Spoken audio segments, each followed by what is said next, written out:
ॐ अज्ञानतिमिरन्धस्य ज्ञानाञ्जनाशलाकया चक्षुरुन्मिलितं येन तस्मै श्रीगुरवे नमः।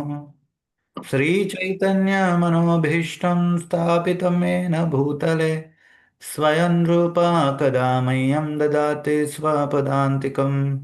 वन्देऽहं श्रीगुरो श्रीयुतापदकमलं श्रीगुरून् वैष्णवांश्च श्रीरूपं साग्रजातां सहगण रघुनाथान्वितं तं सजीवं साद्वैतं सावधूतं परिजनसहितं कृष्णचैतन्यदेवं श्रीराधा कृष्णपादान् सहगण ललिता श्रीविशाखान्वितांश्च नमः ॐ विष्णुपादाय कृष्णप्रेष्ठाय भूतले नाम श्रीमते भक्तिवेदान्तस्वामिनिति नामिने नमस्ते सरस्वते देवे गौरवाणी प्रचारिणि निर्विशेष शून्यवादी पाश्चात्य नमो महावदन्याय कृष्णप्रेमप्रदायते कृष्णाय कृष्णचैतन्यनामिने गौरत्विषे नमः। हे कृष्णा करुणा सिन्धु दीनबन्धो जगत्पते गोपेश गोपिका कांत राधा कांत नमोस्तुते तप्त कांचन गौरांगी राधे वृंदावनेश्वरी वृषभानुस्तुते देवी प्रणमामि हरिप्रिये वाञ्छाकल्पतरुभ्यश्च कृपा सिन्धुभ्येव च पतितानां पावनेभ्यो वैष्णवेभ्यो नमो नमः। जयत् श्री कृष्ण चैतन्य प्रभु नित्यानंद श्री अद्वैत गदाधर श्रीवासदि गौर भक्तवृंद। हरे कृष्णा कृष्णा कृष्णा हरे हरे हरे राम राम राम हरे हरे। धन्यवाद। हरे हरे कृष्ण। कृपा वंदे श्री।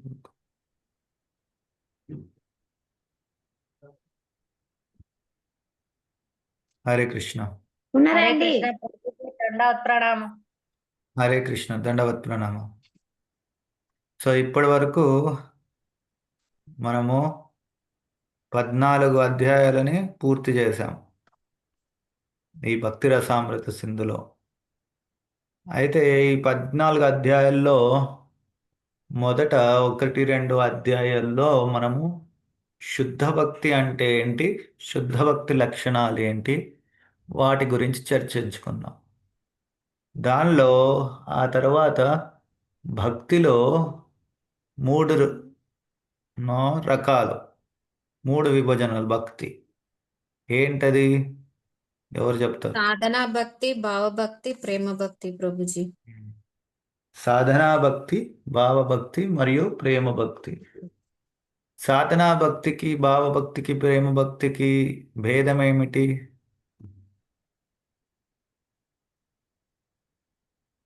చెప్పనా ప్రభుజీ? చెప్పండి. సాధనా భక్తి అనేది వైదిక నియమాలను అనుసరిస్తూ ఒక గురువుని ఆశ్రయించి మనము చేసే భక్తియుక్త సేవ. ఎప్పుడైతే వాటిలో ఆ యొక్క సాధనా భక్తిలో మనం పరిపూర్ణంగా ఈ నియమాలన్నిటిని, అంటే వైది భక్తి అన్నమాట. సో ఎప్పుడైతే మనం పరిపూర్ణంగా ఈ వైది భక్తి నియమాలన్నిటిని అనుసరిస్తూ దానిలో సాధన చేసి ఆ సాధనలో మనం పరిపూర్ణులు అయ్యే క్రమంలో మనకు తెలియకుండానే భావము, అంటే ఆ యొక్క చర్యల పట్ల మనము ఏదైతే సేవ చేస్తూ ఉంటామో భక్తియుక్త సేవ, ఆ సేవలో మనం భావాన్ని కూడా వెతుక్కుంటాము. అంటే భావబద్ధంగా చేస్తాం అన్నమాట. మనకు తెలియకుండానే స్వతఃసిద్ధంగా చేస్తూ ఉండే విధానం. ఇక ప్రేమ భక్తి అంటే ఈ భావభక్తి అండ్ సాధనా భక్తిని మించినది. భగవంతుడితో మనము డైరెక్ట్ గా ఎక్కడన్నా మాట్లాడొచ్చు. ఆ స్థితికి వెళ్ళినప్పుడు అది ప్రేమ భక్తి అవుతుందని నేను అలా అర్థం చేసుకున్నా ప్రభుజీ. అయితే ఈ భావం ప్రేమ మీరు చెప్పినట్టు మన భావంతో చేయడము, లేదా ప్రేమ అంటే భగవంతుడితో సంభాషించడం అనుకున్నాం అనుకోండి. అయితే భావభక్తి, ప్రేమ భక్తి ఉన్నతమైనది, సాధనా భక్తి కొద్దిగా ఆ, కింది స్థాయిలో ఉంటుంది. అది కనిష్ఠులు చేసేదని భావించి ఎవరైనా తమకు ఆ భావము ప్రేమ లేనిదే చాలామంది ఇప్పుడు ఎలా అయితే బయట అందరూ తమకు తాము నటిస్తారో, ఏ ఒక్క ఉన్నత గుణం లేకున్నా నటించడం మొదలు పెడతారో, అలాగే ఇందులో కూడా భక్తి మార్గంలో కూడా అందరూ నటించడం మొదలు పెడతారు. మనం అది చాలాసార్లు చూస్తూ ఉంటాము. ఆ, ఏమీ నిజంగా ఎటువంటి భక్తి లేని వ్యక్తులు కూడా మనకి ఉన్నత భక్తులు లేదా వాళ్ళే భగవంతుడి యొక్క అవతారంగా వాళ్ళని వాళ్ళే నియమించుకొని అందరినీ మభ్యపెడుతూ ఉంటారు. మరి మన ఇక్కడ భక్తి రసామృత సింధు అంటే వైజ్ఞానిక పరంగా భక్తి గురించి మనము ఇక్కడ విశ్లేషించి చెప్తుంది అని చెప్పాను. సో మీకు అర్థమైంది భావం అంటే ఆ, మీరు అన్నారు ఒక భావంతో భగవంతుడికి సేవ చేయాలని. కానీ దాన్ని మీరు కరెక్ట్గా విశ్లేషించకపోతే అందరికీ నాకు భావం ఉంది లేదా నాకు భగవంతుడు అంటే ప్రేమ ఉంది, నేను కూడా భగవంతుడితో మాట్లాడుతున్నా అని ఊహాకల్పనలో ఉన్న వ్యక్తులు కూడా చాలామంది ఉంటారు.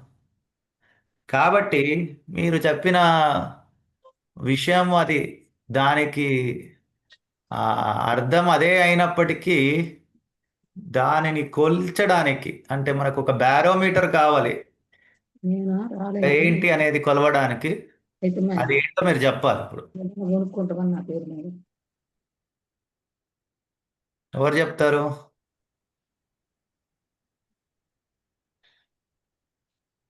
సాధనా భక్తికి, భావభక్తికి, ప్రేమ భక్తికి మధ్య భేదమేమిటి? ఎలా తెలుస్తుంది సాధనా స్థితి నుంచి బయటికి వెళ్ళామనేది?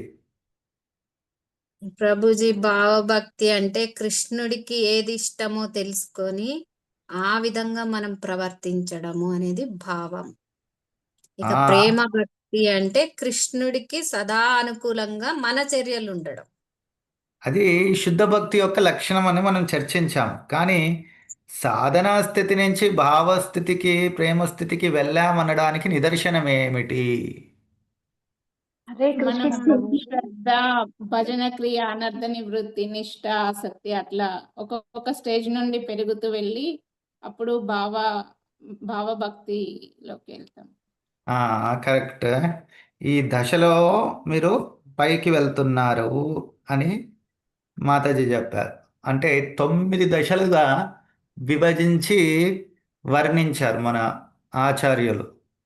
ఆ, ఏదైనా ఒకటి వైజ్ఞానిక పరంగా విశ్లేషించాలి అంటే దానిని మనము చూసుకొని దాన్ని ఒక ఎక్స్పెరిమెంట్ చేసేలాగా ఉండాలి. ఆ, ఇప్పుడు నేను ఆల్రెడీ చెప్పాను. బాహ్యంగా మనకి భౌతికపరమైన వైజ్ఞానికంలో ఏదైనా మనం ఎక్స్పెరిమెంట్ చేయాలంటే మనకు పరికరాలు బయట నుంచి మనం కొంటాం.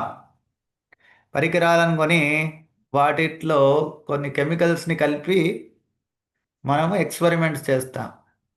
కానీ ఆధ్యాత్మిక జీవితంలో మన బయట నుంచి పరికరాలను కొనం. మన దేహం, మన ఇంద్రియాలు, మన ఆత్మనే మన పరికరాలు. ఆ, మనకి జరిగే సాక్షాత్కారమే దాని రిజల్ట్, సక్సెస్ అయిందా లేదా అనేది. కాబట్టి ఈ దశలలో ఏవైతే విశ్లేషించి చెప్పారో, ఈ దశలో అధోశ్రద్ధ దశలో ఇలా జరుగుతుంది. ఆ, తర్వాత ఎవరైతే భగవంతుడు భక్తుల ఆశ్రయం తీసుకొని భజన క్రియ చేస్తారో అనర్థ నివృత్తి జరుగుతుంది అని ప్రభుపాదుల వారు అందుకే చాలా చాలా ఖచ్చితంగా చెప్పారు. ఎవరైతే భగవద్భక్తిలో ముందుకెళ్తున్నారో వారి హృదయంలో అనర్థాలు తగ్గుముఖం పట్టాలి, అనర్థాలు ఉండకూడదు. ఆ, భౌతికపరమైన వాంఛలు, ఆధ్యాత్మిక జీవితంలో ఉన్నతి రెండు ఒకే పడవలో నడవవు. రెండు వేరువేరు మార్గాలు. భౌతికపరంగా ఇంద్రియ తృప్తి చేయాలనే ఇచ్ఛ పెరుగుతూ ఉంటే మనం ఆధ్యాత్మిక జీవనంలో ముందుకు వెళ్ళలేం. భావభక్తి అంటేనే దానికి నిదర్శనం ఏంటంటే భౌతికపరంగా మనకి ఎటువంటి అనర్థాలు లేవని. అనర్థాలు లేనప్పటికీ దాని యొక్క వాసన ఉంటుంది. ఎలా అయితే ఆచార్యులు ఏమంటారంటే, ఎలా అయితే ఒక మట్టి కుండలో మనం ఏదైనా పానీయం పోస్తే ఆ ఆ పానీయాన్ని తీసేసినప్పటికీ, కళ్ళు మట్టి కుండలు ఉంటాయి, అందులో అది తీసేసినప్పటికీ నువ్వు దాన్ని ఎంత కడిగినా కానీ దానిలో ఆ స్మెల్, అది వాసన పోదు. అలాగే భావభక్తికి వచ్చినప్పటికీ మనకి ఆ ఇంద్రియ తృప్తి చెయ్యాలనే ఇంద్రియ తృప్తి నుంచి పూర్తిగా మనము ఆ, వెనుదిరిగినప్పటికీ కూడా ఆ ఇంద్రియ తృప్తికి ఉండే ఆ వాంఛలు అవి ఇంకా పూర్తిగా తొలగిపోలేదు. ప్రేమ భక్తికి వచ్చిన వ్యక్తికి ఆ వాంఛన కూడా ఉండదు. ఆ వాంఛలు, ఏ వాంఛలు కూడా ఉండవు వాళ్ళ హృదయంలో. అలా శుద్ధ భక్తికి ఒకవైపు భగవంతుడికి ప్రేమ, భగవంతుడి పట్ల మనకి ఇష్టం ఉంది అని చెప్పడం, అది ప్రముఖమైనది అయినప్పటికీ అది ముఖ్యమైన లక్షణం అయినప్పటికీ, గౌణ లక్షణం ఏంటి అంటే మనకు భౌతిక వాంఛలు ఉండకూడదు. అనర్థాల నుంచి మనము పూర్తిగా ఉపశమనం అంటాం కదా, ఆ పూర్తిగా అనర్థాల నుంచి మనం బయటికి వచ్చాం. అది సాధన, భావ మరియు ప్రేమ భక్తి మధ్యలో భేదం. తర్వాత మనం చర్చించాం సాధనా భక్తిలో 2 విధాలు ఏంటవి? ఎవరు చెప్తారు? సాధనా భక్తి 2 విధాలు. జయమాత చెప్పండి. వైది సాధన భక్తి, రాగానుగ సాధన. వైది మరియు రాగానుగ సాధనా భక్తి. వైది సాధనా భక్తి అంటే ఏంటి?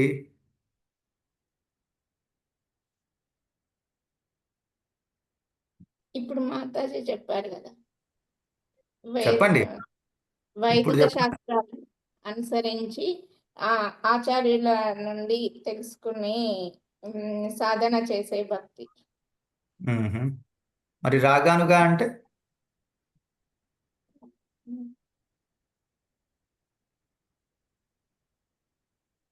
ఎవరు చెప్తారు? హరే కృష్ణ ప్రభుజీ. చెప్పండి. అంటే ప్రశాంత్. మనం చేసి అది మొత్తం పరిపూర్ణంగా కంప్లీట్ గా పర్ఫెక్ట్ గా చేయడం అని రాగాంగ సాధన భక్తి. అది కరెక్ట్ అయినప్పటికీ రాగానుగ అంటే దాని డెఫినేషన్ ఎలా? అంటే మీరు మనం చెప్పి భక్తిలో ఫస్ట్ స్టార్టింగ్ లా ఇతరులని అనుసరిస్తూ ఆచరిస్తూ చేస్తాము. ఉండంగా ఆ, ఉండంగా మనం ఒకరిని అనుసరించకుండా అదే టైంలో యాజ్ టీజ్ గా మనకి మనమే ఏం ఏం చేయాలి, ఇప్పుడు నెక్స్ట్ దీని తర్వాత మనం ఏం చేయాలి, దేవుడికి పూజ చేసిన, మంగళహారతి ఇచ్చిన, ఆ, ఆ. అట్లా ఒకదాని ఎలా బట్టి ఎందుకు ఒకటి అవుతుంది అది? అది న్యాచురల్ గా ఎందుకు వస్తుంది? అంటే ఫస్ట్ ఏమో మనము గురువు యొక్క ఏదైనా అనుమతి న్యాచురల్ గా, మీరు చెప్పేది అంతా కరెక్టే, కానీ నేను ఒక పదాన్ని ఎతుకుతున్నా. ఏదైనా మనం న్యాచురల్ గా ఎందుకు ఆ ఆ వైపు మనకి ఎందుకు వెళ్తాము? అని ఏమంటారు, గురువుని అనుసరించి గురు ద్వారా మన శాస్త్రానుసారంగా నేర్చుకొని అదంతా కరెక్టే, అదంతా అయింది. కానీ న్యాచురల్గా దేని పట్ల మనము ఆ, అట్లా పర్ఫెక్ట్ అవ్వడానికి కారణం ఏంటి? ఏదైనా విషయం పట్ల సాధన మనం ఆ చేస్తూ రస భావనను అనుభూతి చెంది ఉంటాం కాబట్టి మనకు ఆ, తెలియకుండానే మనము ఆ రసభావం అనుభూతి చెందాలంటే మనకి దాని పట్ల ఇష్టము. ఆ, రాగానుగా అంటే రాగ అంటే దేని పట్ల అయినా అతిగా మనకి ఇష్టం కలిగి ఉండడం. మనకి ఏ విషయమైనా చేయడానికి మనకి ఇష్టం ఉంటేనే కదా దానిలో మనము అతిగా శ్రద్ధ పెట్టి దానిలో పర్ఫెక్ట్ అవ్వడానికి ప్రయత్నిస్తాం. అలా రాగానుగా భక్తి అంటే న్యాచురల్గా, స్పాంటేనియస్గా భగవంతుడి పట్ల ఆకర్షణ ఉండడం వల్ల ఆ ఆ సాధన చేయడం దాన్ని రాగానుగ సాధన అంటారు. ఈ రాగానుగ సాధన కూడా మనం మనోకల్పన ద్వారా నాకు ఇది ఇష్టము అది ఇష్టము అని మనకు మనం నిర్ణయించుకోము. నవవిధా భక్తిలో ఎవరైతే ఉన్నత శ్రేణి భక్తులు ఉంటారో, భగవంతుడు ప్రేమ పొంది ఉన్న వ్యక్తులు, ప్రేమ భక్తి చేసేవాళ్ళు, వారి యొక్క వైఖరిని అనుసరించి మనం ముందుకు నడుచుకుంటాం. కాబట్టి రాగానుగ భక్తి అంటే రాగాత్మిక భక్తుల యొక్క జాడను అనుసరించి భక్తి చేస్తే అది రాగానుగ భక్తి అవుతుంది. విధులను అనుసరించి వైదిక శాస్త్రంలో చెప్పిన విధులను అనుసరించి చేస్తే అది వైది భక్తి అవుతుంది. ఉం? కొంతమంది మనం చూస్తాము, అన్ని రూల్స్ ఏవైతే ఉన్నాయో అన్నీ పాటిస్తూ ఫస్ట్ నుంచి నేర్చుకొని మెల్లిమెల్లిగా ముందుకెళ్తారు. కొంతమంది ఎవరినో ఎవరైతే ఒక ఆట ఆడడమో లేదా ఏదైనా పని చేయడమో వాళ్ళ వేరే వ్యక్తులను చూసి అది వెంటనే అలాగే పసిగట్టేసి వాళ్ళు దానిని ఇమిటేట్ చేసేస్తారు. అది న్యాచురల్గా వచ్చిన టాలెంట్ అంటాం మనం. అది ఇదే న్యాచురల్గా కూడా భక్తి పట్ల ఆకర్షణ కలిగి ఉంటే అది రాగానుగ సాధన భక్తి అవుతుంది. లేకపోతే అలా న్యాచురల్ టాలెంట్ లేని వాళ్ళందరూ నార్మల్ ప్రొసీజర్లో వెళ్ళాలి. అంతేనా కదా? అంతే ప్రభుజీ. విధులను అనుసరించి మనము అన్ని రూల్స్ పాటించి చేస్తే అది వైది భక్తి అవుతుంది. వైది సాధన భక్తిలో ముఖ్యంగా ప్రముఖంగా ఎన్ని నియమాలు ఉన్నాయి? మొత్తం 64 ఉన్నాయి ప్రభుజీ. దాంట్లో అరవై ఇంపార్టెంట్ 5. 64 నియమాలు ఉన్నాయి. ఆ 64 నియమాల్లో కూడా అత్యంత ప్రముఖమైనవి 5. ఈ నియమాలను పాటిస్తే మనకి ఏం జరుగుతుంది, తద్వారా మనం భక్తిలో ముందుకు ఎందుకు వెళ్తున్నాం అనేది మనము నిన్న చర్చించాం. దాని గురించి ఎవరైనా ఒక 2 మాటలు చెప్తారా? ఈ వైది సాధన భక్తిలో 64, మళ్ళీ 64లో ప్రముఖంగా ఈ 5 నియమాల్ని పాటించడం ద్వారా మనకి ఏం లభిస్తుంది, అంటే మన భక్తిలో మనము ఆ, ఏం పొందుతాం అనేది నిన్న చర్చించాం. బుక్ చూడకుండా చెప్పాలి ఎవరైనా. 64 ప్రభుజీ. పాటించినట్లే అవుతుందని చెప్పారు ప్రభుజీ. ఈ 5 అరుణ అంశాలు పాటిస్తే ఈ 64 5 అంశాలు 5 పాటించినట్టే అని వచ్చేసి చెప్పారు. ఒక్క నిమిషం, ఏంటంటే అరుణ కృష్ణ మాత చెప్పండి. హరే కృష్ణ ప్రభుజీ, ఈ 5 అంశాలు సాధన చేస్తే 64 సాధన చేసిన ఫలితం లభిస్తుంది అని చెప్పారు. ఆ ఫలితం ఏంటి? ఆ ఫలితం ఏంటి? ఇది కావు. భక్తియుక్త సేవా విధానం ప్రేమ భక్తి లభిస్తుందని ప్రభుజీ. ప్రేమ కరెక్ట్ భక్తి గుర్తే. లభిస్తుందని. హరే కృష్ణ ఆ, ప్రభుజీ. చెప్పండి మాత. శ్రద్ధ దశ నుండి ప్రేమ దశ వైపుకు భక్తిని పురోగమిస్తుంది ప్రభుజీ. ఆ పురోగతి ఇవ్వడానికి 5 మనకి ఆ, ఈ 5 తోడ్పడతాయని మనం చర్చించాం. అదొక విషయము. కానీ మొదట మనకి దీని ద్వారా ఏం జరుగుతుంది, మనము వైదిక విధిని అనుసరించి చేస్తే ఏమేం లక్షణాలు కనిపిస్తాయో అది చర్చించాం. అందులో అదొకటి, అది తోడ్పడుతుందనే విషయం మొదట చర్చించారు. దాని తర్వాత ఇంకేమని చర్చించాము? Association, chanting, book reading and సాంగత్యము, ధామ నివాసం మూలంగా మనలో బాహ్య శుద్ధితో పాటు అంతఃశుద్ధి కూడా కలుగుతుంది అనేది ఆ. మనం నేర్చుకున్నాం ప్రభుజీ. చాలా బాగా చెప్పారు. అంతరంగ శుద్ధి కూడా మనకి జరుగుతుంది. అంటే అనర్థ నివృత్తి నుంచి మనము ముందుకు వెళ్తాము. ఉమ్. ఆ తర్వాత ఇంకేం జరుగుతుంది? ఇంకేం చర్చించాం? ఏదైనా 1-2 విషయాలు దేని గురించి ఎక్కువ? ఆ, ఇది 14వ అధ్యాయంలో దేని గురించి ఎక్కువ చర్చించారు? వేటి మహత్యం గురించి? నవవిధ భక్తుల గురించి. ఆ భక్తుల గురించి దేనికి ఎందుకు చర్చించావు?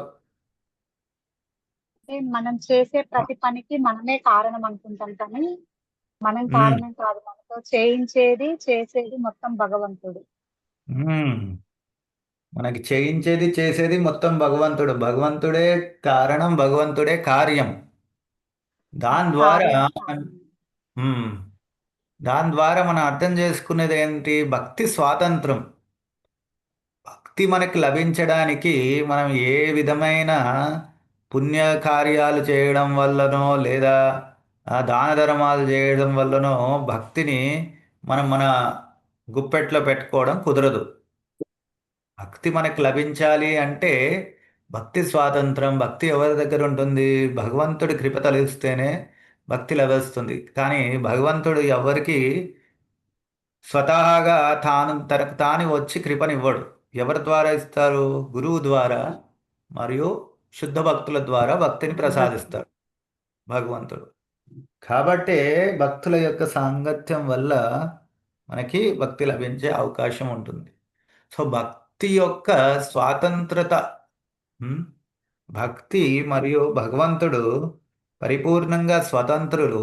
ఏ విధమైన ఆ, ఆ, ఏ విధమైన మనకు పుణ్యకార్యాలు కానీ లేదా దాన ధర్మాలు చేయడం వల్లనో భక్తిని నేను పొందుతాను అని ఖచ్చితంగా చెప్పలేము. భక్తికి జ్ఞానం వైరాగ్యం కూడా మొదట కొంచెం తోడ్పడిన వాటి వల్ల కూడా భక్తి లభించదని చర్చించాం. కాబట్టి భక్తి భక్తుడి ద్వారానే వస్తుంది. ఆ?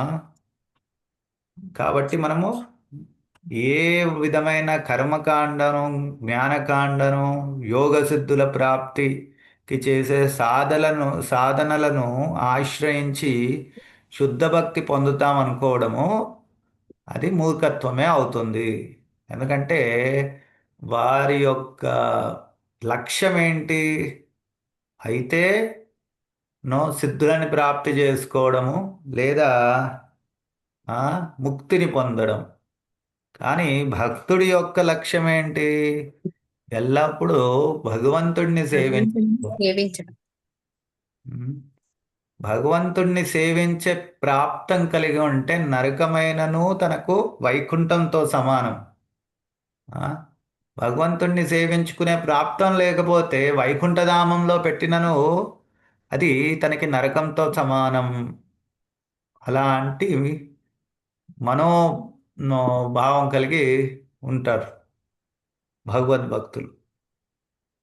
కాబట్టి ఇలాంటి పరిపూర్ణంగా భగవంతుడి పట్ల శ్రద్ధ ఉండి ఆ దృఢ శ్రద్ధ అంటాం.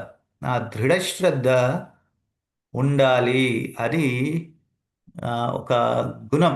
భగవంతుడికి దగ్గర అవ్వాలి అంటే వైది భక్తిని ఎవరైతే చాలా శ్రద్ధగా మరియు ప్రతిరోజు తూచా తప్పకుండా పాటిస్తారో వారికి ఈ గుణాలన్నీ వస్తాయి అని దీని వర్ణించాడు 14వ అధ్యాయంలో. అది సూటిగా వర్ణించకపోయినా దాని యొక్క అర్థం అదే. అందుకే ఆ తర్వాత మనం దేనిపైన అలాంటి దృఢ సంకల్పం ఉన్న వ్యక్తి దేనిపైన తన దృష్టి పెట్టాలి అంటే నవవిధా భక్తి. నవవిధా భక్తి ఎలా చెయ్యాలి? ఆ నవవిధా భక్తిలో ఒక్కొక్క అంగానికి ఒక్కొక్క మహాభక్తులు వారు దానికి ఏమంటారు? నిదర్శనం. ఎగ్జాంపుల్ లో చెప్పడం జరిగింది. నిదర్శనం. వారి యొక్క జీవితం దానికి నిదర్శనం. అలా ప్రతి ఒక్క భక్తుల్ని స్మరిస్తూ వాళ్ళ అడుగుజాడల్లో నడుచుకుంటే మనము వైది భక్తి నుంచి ముందుకి రాగాత్మిక భక్తుల యొక్క అడుగుజాడల్లో నడుస్తున్నాం. కాబట్టి రాగానుగా సాధన అంటే సహజ ఆకర్షణ భగవంతుడి పట్ల కలిగే అవకాశం మనకు ఉంటుంది. ఇది వర్ణించిన తర్వాత అందుకే ఇప్పుడు వచ్చే అధ్యాయాల్లో రాగానుగ సాధనా భక్తి గురించి వర్ణిస్తారు. ఇప్పుడు 2 అధ్యాయాలు. అర్థమైందా? మీకు కనెక్షన్ అర్థమైందా? ఇప్పటి వరకు ఏం చర్చించామో ఎలా అని అర్థమైంది ప్రభుజీ. మళ్ళీ మర్చిపోకూడదు. ప్రభుజీ ఎవరైనా రోజు నా చేత రివిజన్ మీరే చేపిస్తున్నారు ప్రభుజీ, మీ ఆ టెక్నిక్ లాస్ట్ లో లాస్ట్ లో మళ్ళీ అడిగినప్పుడు మళ్ళీ మర్చిపోయారు. ఎవరైనా అడిగితే మొత్తం మీరు భక్తి రసామృతం ఇన్ని క్లాసులు కూర్చొని నేర్చుకున్నారంటే కనీసం ఓ 10 నిమిషాలు చెప్పొచ్చేలా ఉండాలి కనీసం. ఉమ్, మనం భక్తి మార్గంలో మొదలుపెట్టి సాధన భక్తి నుంచి వైది సాధన నుంచి రాగానుగకి ఇలా పోయి అక్కడి నుంచి భావ ప్రేమకి ఎలా వెళ్తామని. ఇప్పుడు ఎక్కడ మనం ఎంత దూరంలో ఉన్నామని అది వేరే విషయం. మొదట ఏమేమి ఉన్నాయి ఎక్కడి వరకు వెళ్ళాలని తెలిస్తేనే కదా వెళ్తాను. లేకపోతే ఓ ఇప్పటికే చాలా భక్తి చేసేసామని హాయిగా నిద్రపోతాం. కార్తీక మాసంలో నేను చాలా ఒత్తులు పెట్టాను భగవంతుడికి, చాలే రోజు ధూపం పెట్టకపోయినా సరిపోతుందని. ఇంకా అర్థమైందా? హరే కృష్ణ. సో ఇవాళ 15వ అధ్యాయం మొదలు పెడదాము. ఎవరు చదువుతారు? సృజన మాతాజీ. హరే కృష్ణ ప్రభుజీ. హరే కృష్ణ. రాగభక్తి. బృందావనములోని శ్రీకృష్ణుని ప్రత్యక్ష సహచరులలో రాగభక్తికి ఉదాహరణలను సులభముగా గుర్తింపవచ్చును. బృందావన వాసులు శ్రీకృష్ణుని పట్ల సహజమైన ప్రేమ వ్యవహారములను రాగాత్మిక భక్తి అందురు. భక్తియుక్త సేవలను గూర్చి వారు దేనిని అభ్యసింపనవసరము లేదు. వారు అదివరకే అన్ని వైదిక విధులలో దేవదేవుని పట్ల ప్రేమతో కూడిన రాగభక్తిని సాధించి ఉందురు. ఉదాహరణకు శ్రీకృష్ణునితో కలిసి క్రీడించు గోపాలకులు ప్రతినిష్టల ద్వారా గాని వ్రతనిష్టల ద్వారా గాని తపస్సు ద్వారా గాని యోగాభ్యాసము ద్వారా గాని అతనితో క్రీడించుట ఎట్లో అభ్యసింపనవసరము లేదు. వారు తమ పూర్వ జన్మలలో సమస్త వైదిక నియమముల పరీక్షలలో ఉత్తీర్ణులైంది కనుక శ్రీకృష్ణుడు ప్రియమైన మిత్రుడుగా ప్రత్యక్ష సాంగత్యమును వారు ఉద్ధరించబడి అట్టి సహజ ప్రేమ ప్రవృత్తియే రాగాత్మిక భక్తి. రూప గోస్వామి గారు ఏం సహజ చెప్పారు? ఆకర్షణతో నిరంతరము ఆ విషయమును గూర్చిన ఆలోచనలలోనే ముని దాని పట్ల గాఢానురాగమును కలిగి ఉండుటయే రాగాత్మిక భక్తి రూపగోస్వామి నిర్వచించింది. అట్టి సహజ రాగభావంతో నిర్వర్తించు భక్తియుక్త సేవయే రాగాత్మిక భక్తి. ఈ రాగాత్మిక భక్తి 2 విధములుగా మరింత అధికముగా విభజింపబడేను. 1 కామ రూపము, 2 సంబంధ రూపము. ఒక్క నిమిషం మాధవి. ఈ విషయంలో ఇక్కడ శ్రీమద్ ఒక్క నిమిషం భాగవతము మాధవి. 7.1.30-31లో నారద మునీంద్రుని వాక్య ఒకటి కలదు. నారదుడు యుధిష్ఠిరునితో ఇట్లు తెలుపును. ప్రియమైన మహారాజా, ఇంద్రియ తృప్తిని ఆశించి మొదట దేవదేవుని పట్ల ఆకర్షితులయ్యే చదువుకునేది ఎవరు? భక్తులెందరో ఉందరు. హరే కృష్ణ మాతాజీ ఒక్కసారి అంటారా? మాతాజీనే చదువు. ఆహా. ఓకే మాతాజీ. ఆ, కొంచెం ఇక్కడ హరే కృష్ణ ప్రభుజీ. రాగానుగ భక్తి యొక్క డెఫినేషన్ ఇచ్చారు. అంటే రాగానుగ భక్తి యొక్క అర్థం ఏమిటి అంటే రాగాత్మక భక్తుల యొక్క అడుగుజాడల్లో నడుచుకుంటూ భక్తి చేయడం. దాంట్లో ఇంకొక విషయాన్ని చెప్పింది ఏంటంటే సహజ సహజ సిద్ధంగా భగవంతుడి పట్ల ప్రేమ కలిగి ఉంటారు కాబట్టి వీరు ఎటువంటి ఆ, అన్య మార్గాలు ఎలాగైతే సాధన చేస్తారో అలా సాధన చేయాల్సిన అవసరము వీరికి లేదని. ఉదాహరణకి మనకి ఇక్కడ మాయాపూర్ ధామంలో డిటి వర్షిప్ పైన ఒక కోర్స్ జరుగుతుంది. ఎవరైతే పూజారులు కావాలనుకుంటారో వారికి డిటి మనకి విగ్రహాల సేవను ఎలా చేయాలని అక్కడ నేర్పిస్తారన్నమాట. అందులో విగ్రహారాధనకు సంబంధించిన వివిధ అంగాల గురించి చర్చిస్తారు. అందులో ఒకటి వచ్చేసి భగవంతుడికి ఏ విధంగా వంటకాలు చేయడం అని.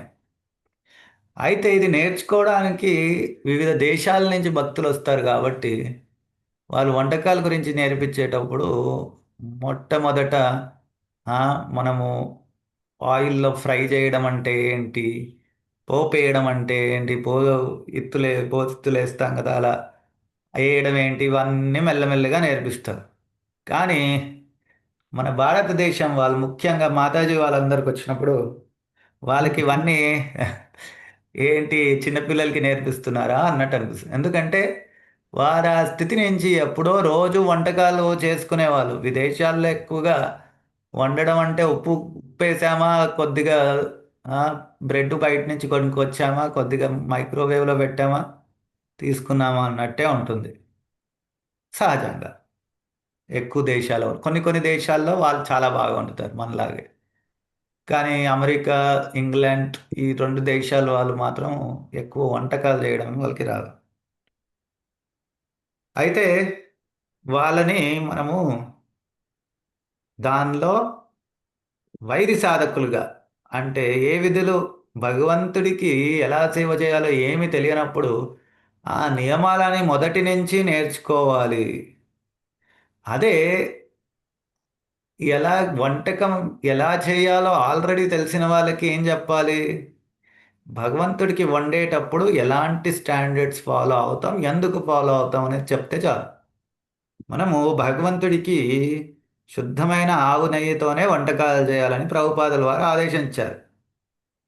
దానికి ఎటువంటి విధాల సాకులు చెప్పిన ప్రభుపాదుల వారు అప్పట్లోనే 1956లోనే ఒక ఆర్టికల్ రాశారు. దానిలో ఏమంటారంటే, మనం యజ్ఞం చేయట్లేదు భగవంతుడికి నెయ్యితో, శుద్ధమైన ఆవు నెయ్యితో యజ్ఞం చేయట్లేదు కాబట్టే మనకి భగవంతుడు మళ్ళీ నెయ్యిని ఇవ్వట్లేదు.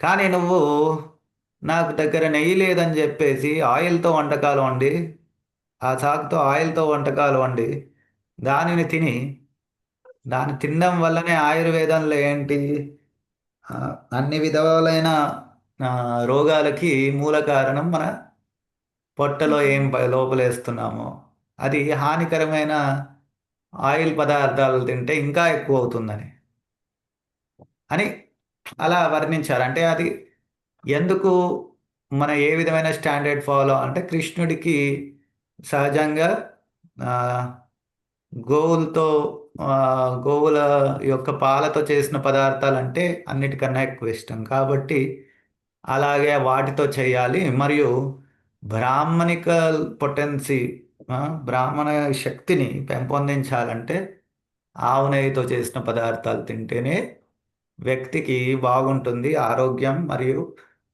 తన యొక్క మనస్సు కూడా ఆ, ప్రశాంతంగా ఉంటుందని వివరించారు.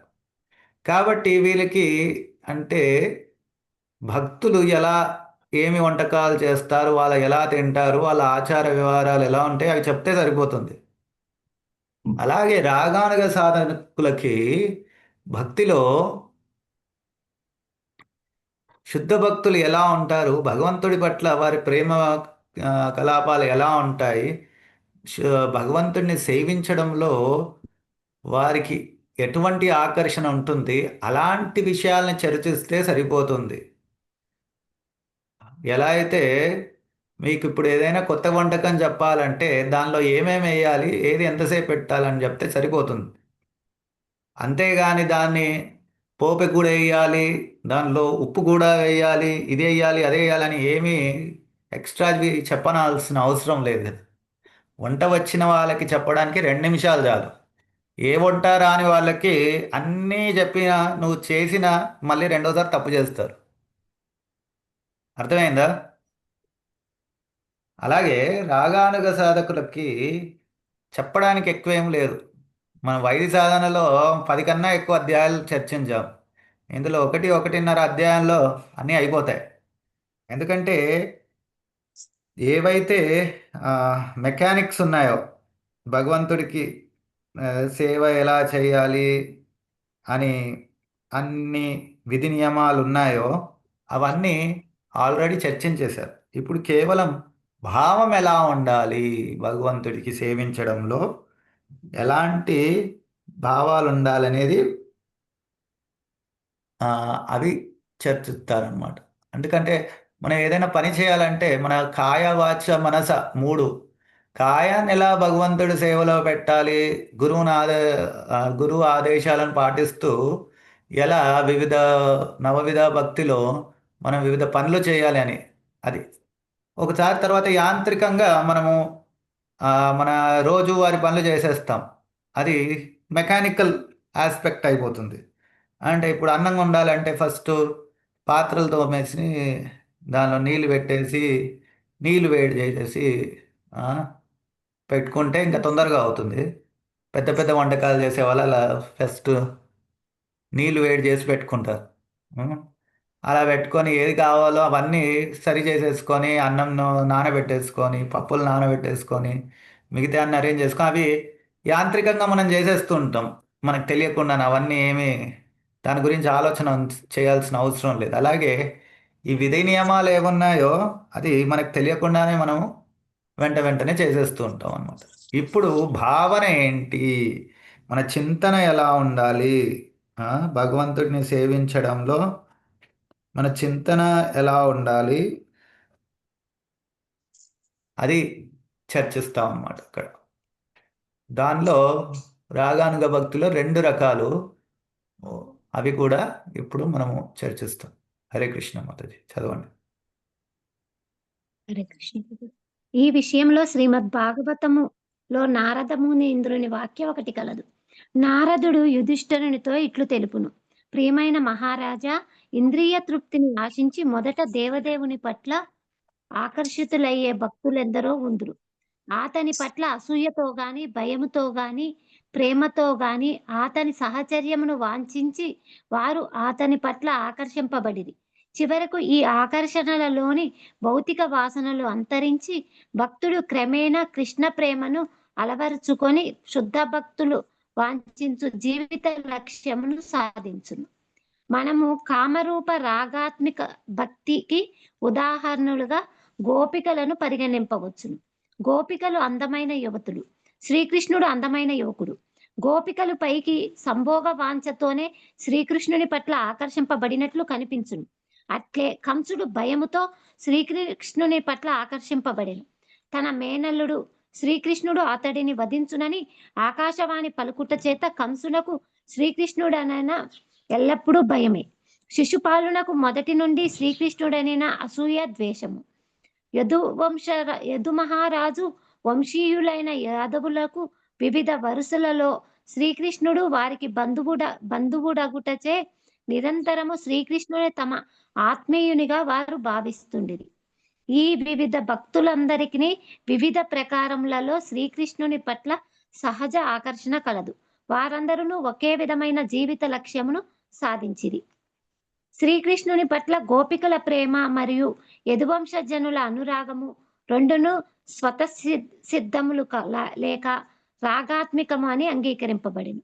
శ్రీకృష్ణుని పట్ల భయముతో కూడినది కంసుని ఆకర్షణ మరియు శిశుపాలుని ఆకర్షణ. అసూయ ద్వేషములతో నిండినందున అది భక్తియుక్త సేవగా అంగీకరింపబడలేదు.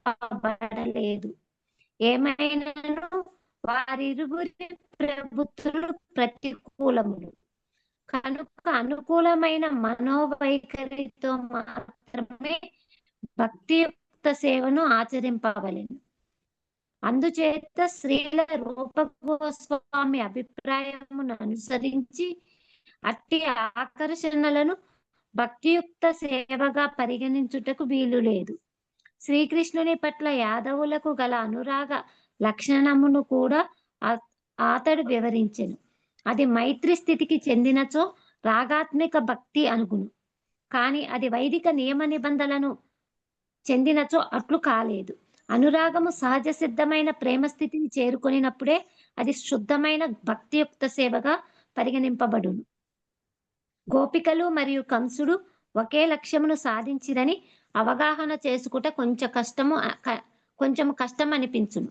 గోపికల ప్రవృత్తికి కంస శిశుపాదుల ప్రవృత్తి భిన్నమగుటచే ఈ విషయమును కొంత స్పష్టముగా అవగాహన చేసుకొనుట అవసరము. వీరందరి విషయంలో దేవాది దేవుడు కేంద్రమైనను ఈ భక్తులందరూ ఆధ్యాత్మిక జగత్తుకు ఉద్ధరింపబడినను ఈ 2 రకముల భక్తుల నడుమ భేదము ఉండును. శ్రీమద్ భాగవతము 1.2.11లోని ప్రథమ స్కందములో పరమ సత్యము ఒకటేనని, ఆ ఒకే తత్వము నిరాకార బ్రహ్మముగాను పరమాత్మగాను భగవానుని గాను ప్రకటమగునని తెలుపబడినది. ఇక్కడ సూక్ష్మ రూపంలో ఆధ్యాత్మిక భేదము ఉంటుంది. బ్రహ్మము పరమాత్మ భగవానుడు అని ఒకే పరతత్వమైనను కంస శిశుపాలాది భక్తులు కేవలము బ్రహ్మైక్యమును మాత్రమే సాధించిరి. వారు పరమాత్మ భగవానుని అనుభూతిని సాధించలేకపోయిరి. అది భేదము. సూర్యకాంతిని మనము ఉదాహరణలుగా గ్రహింపవచ్చును. ఎండలో నిల్చుండుట అనగా సూర్యగోళమున ప్రవేశించుట కాదు. ఎండలోని ఉష్ణోగ్రతకు సూర్యగోళములోని ఉష్ణోగ్రతకు నడుమ ఎంతో భేదము ఉండును. జెట్ విమానములలో గాని అంతరిక్ష యానములలో గాని సూర్యకాంతిలో గాని పయనించువారు సూర్యగోళమును చేరుకొనినట్లు కాదు. సూర్యుడు మరియు సూర్యకాంతి ఒకటే అయినను ఆ రెండింటి నడుమ ఎంతో భేదము కలదు. ఒకటి శక్తి, రెండవది ఆ శక్తికి మూలము. అట్లే పరతత్వము మరియు అతని దేహకాంతి ఏకకాలమున ఏకమును భిన్నమును కూడా.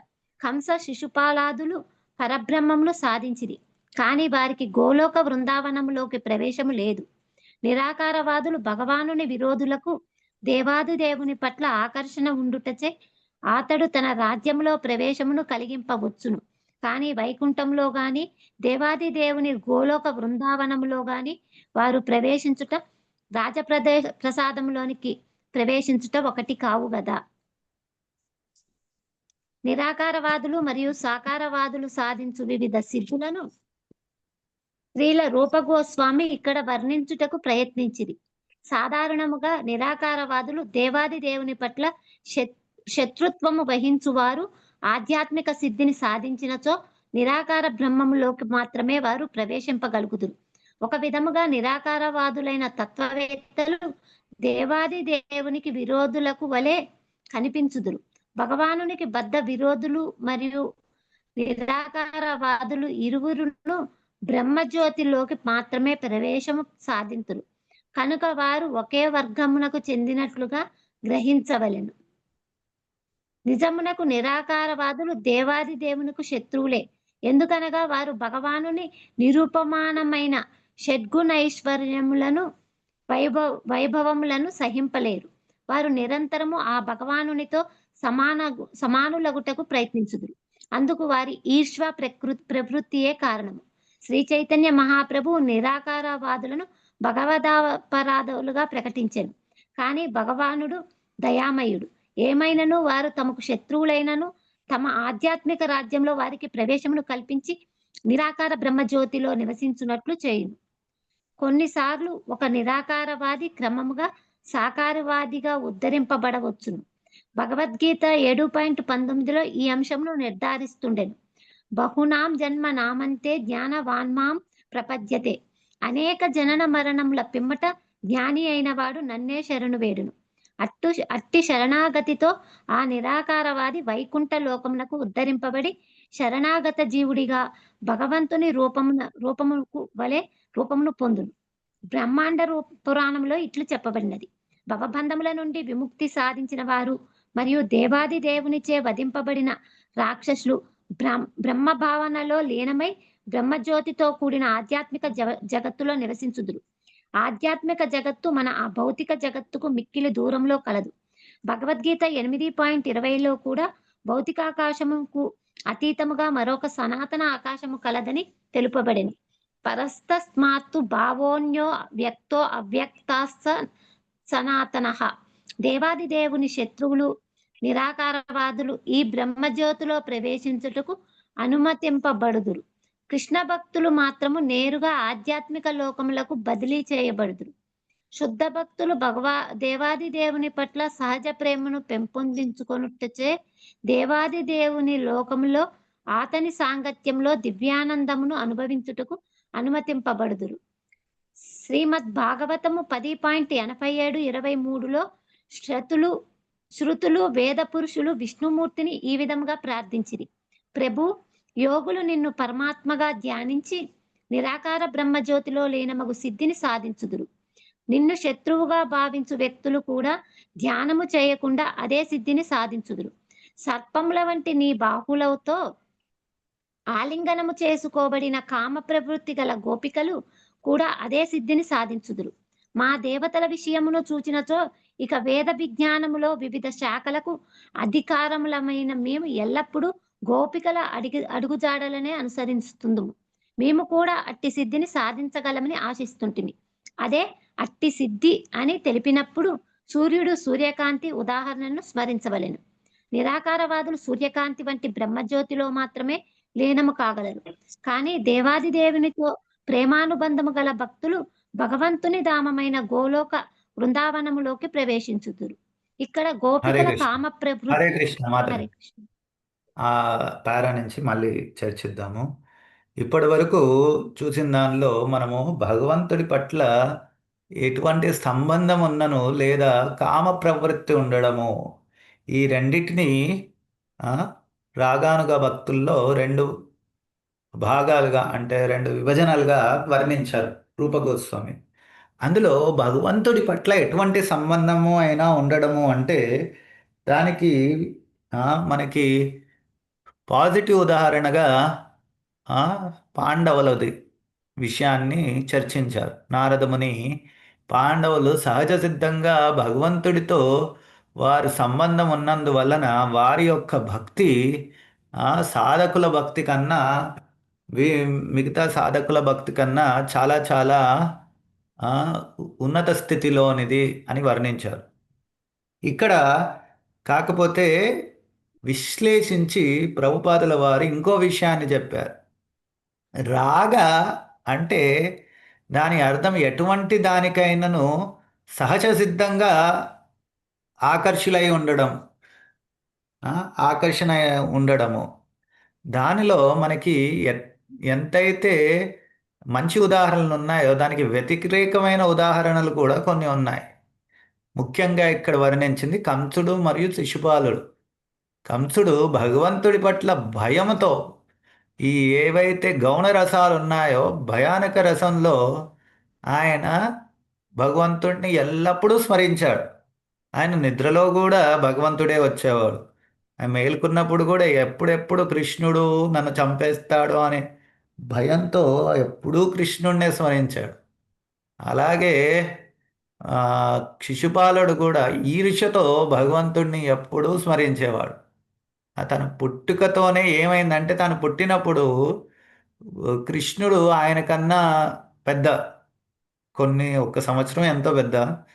అయితే ఆయన పుట్టినప్పుడు ఆయనకి చతుర్భుజాలు ఉండేవి. కృష్ణుని చూసినప్పుడు రెండు భుజాలు వెళ్ళిపోతాయి. అప్పటి నుంచి ఆయనకి కృష్ణుడంటే ఈర్ష్య. కృష్ణుడి వల్లనే నాకు ఆ, హాని జరుగుతుంది. ఆ, అంతేకాకుండా దాని తర్వాత ఆయన ఆ, పెళ్లి చేసుకుందాం అనుకుంటే రుక్మిణీదేవిని ఎత్తుకుపోయాడు. ఇంకా అంతకన్నా ఏంటి, అలా చాలా చాలా విషయాల్లో అన్ని విషయాల్లో ఆయన కృష్ణుడు ఎదురుపడ్డాడు. కాబట్టి కృష్ణుడు అంటే చాలా ఈర్ష్య. ఆయన ఎల్లప్పుడూ కృష్ణుడినే స్మరించారు. మహారాజుల వారు చెప్పారు, ఎవరైనా పుట్టినప్పుడు మొట్టమొదట అమ్మా అని ఏడుస్తాడు. ఈయన కృష్ణ అని ఏడ్చాడు, కృష్ణుడి మీద అసూయతో అని. అంతట అసూయ కలిగిన వ్యక్తి అన్నమాట. అలా వీళ్ళకి కూడా రాగం ఉంది. రాగం అంటే సహజంగా ఎవరూ చెప్పలేదు వాళ్ళకి కృష్ణుడి పట్ల ఇలా భయపడాలి లేదా ఆ, కృష్ణుడు అంటే ఈర్ష్యపడాలని. సహజంగా వారికి పుట్టుకతోనే వచ్చింది ఆ గుణం. ఉం. మరియు ఏ విధమైన సాధకులు వైదిక సాధనలో చాలా చాలా కష్టపడితే కానీ ఎల్లప్పుడూ భగవంతుడిని స్మరించడం సాధ్యం కాదు. కానీ వీరు మాత్రం సహజ సిద్ధంగా భగవంతుడిని స్మరిస్తున్నారు. కాబట్టి ఒక భాగవత శ్లోకంలో నారదముని వారి యొక్క భక్తి మా యొక్క అందరి మునుల కన్నా ఋషుల కన్నా వారి భక్తి గొప్పది అని వర్ణించారనమాట. అప్పుడు చాలామంది భక్తులు ప్రశ్నలు అడుగుతారు, అరే అలా ఎలా అవుతుంది, అది శుద్ధ భక్తికి ఆ, వ్యతిరేకం కదా అని. కానీ స్థితి ఏదైతే ఉందో వాళ్ళు రాగానుగా భక్తి శ్రేణిలో ఉన్నారు కాబట్టి దానిని పొగిడారు. దానివల్ల వారికి ఏం జరుగుతుంది అంటే వారికి ఖచ్చితంగా మోక్షం లభిస్తుంది. అక్కడ ఆ, వర్ణించినట్టు ఆ తర్వాత భగవంతుడి పట్ల ఎవరైతే వ్యతిరేకంగా ఉండి భగవంతుణ్ణి ఎల్లప్పుడూ స్మరిస్తారో, లేదా వారు ఇప్పుడు ఎవరైతే అందరూ ఆ, రాక్షసులు భగవంతుడి చేతిలో సంహరించబడతారో, లేదా మిగతా వ్యక్తులు ఎవరైతే మహాభారత యుద్ధంలో భగవంతుణ్ణి చూస్తూ దర్శనం చేసుకొని చనిపోయారో వారందరికీ కూడా సాయుజ్య ముక్తి లభించింది. ముక్తి లభించింది అంటే అక్కడ అప్పుడప్పుడు శాస్త్రాల్లో విభజన చేయకుండా ఏకభావంతో భగవంతుణ్ణి పొందారు అని రాస్తారు. వారందరూ కూడా భగవంతుణ్ణి పొందారు అని. కానీ భాగవతంలో మాత్రమే స్పష్టంగా భగవంతుడికి వదంతి తత్తత్వవిద తత్వం యజ్ఞానమవ్యం బ్రహ్మేతి పరమాత్మేతి భగవానేతి శబ్దతే.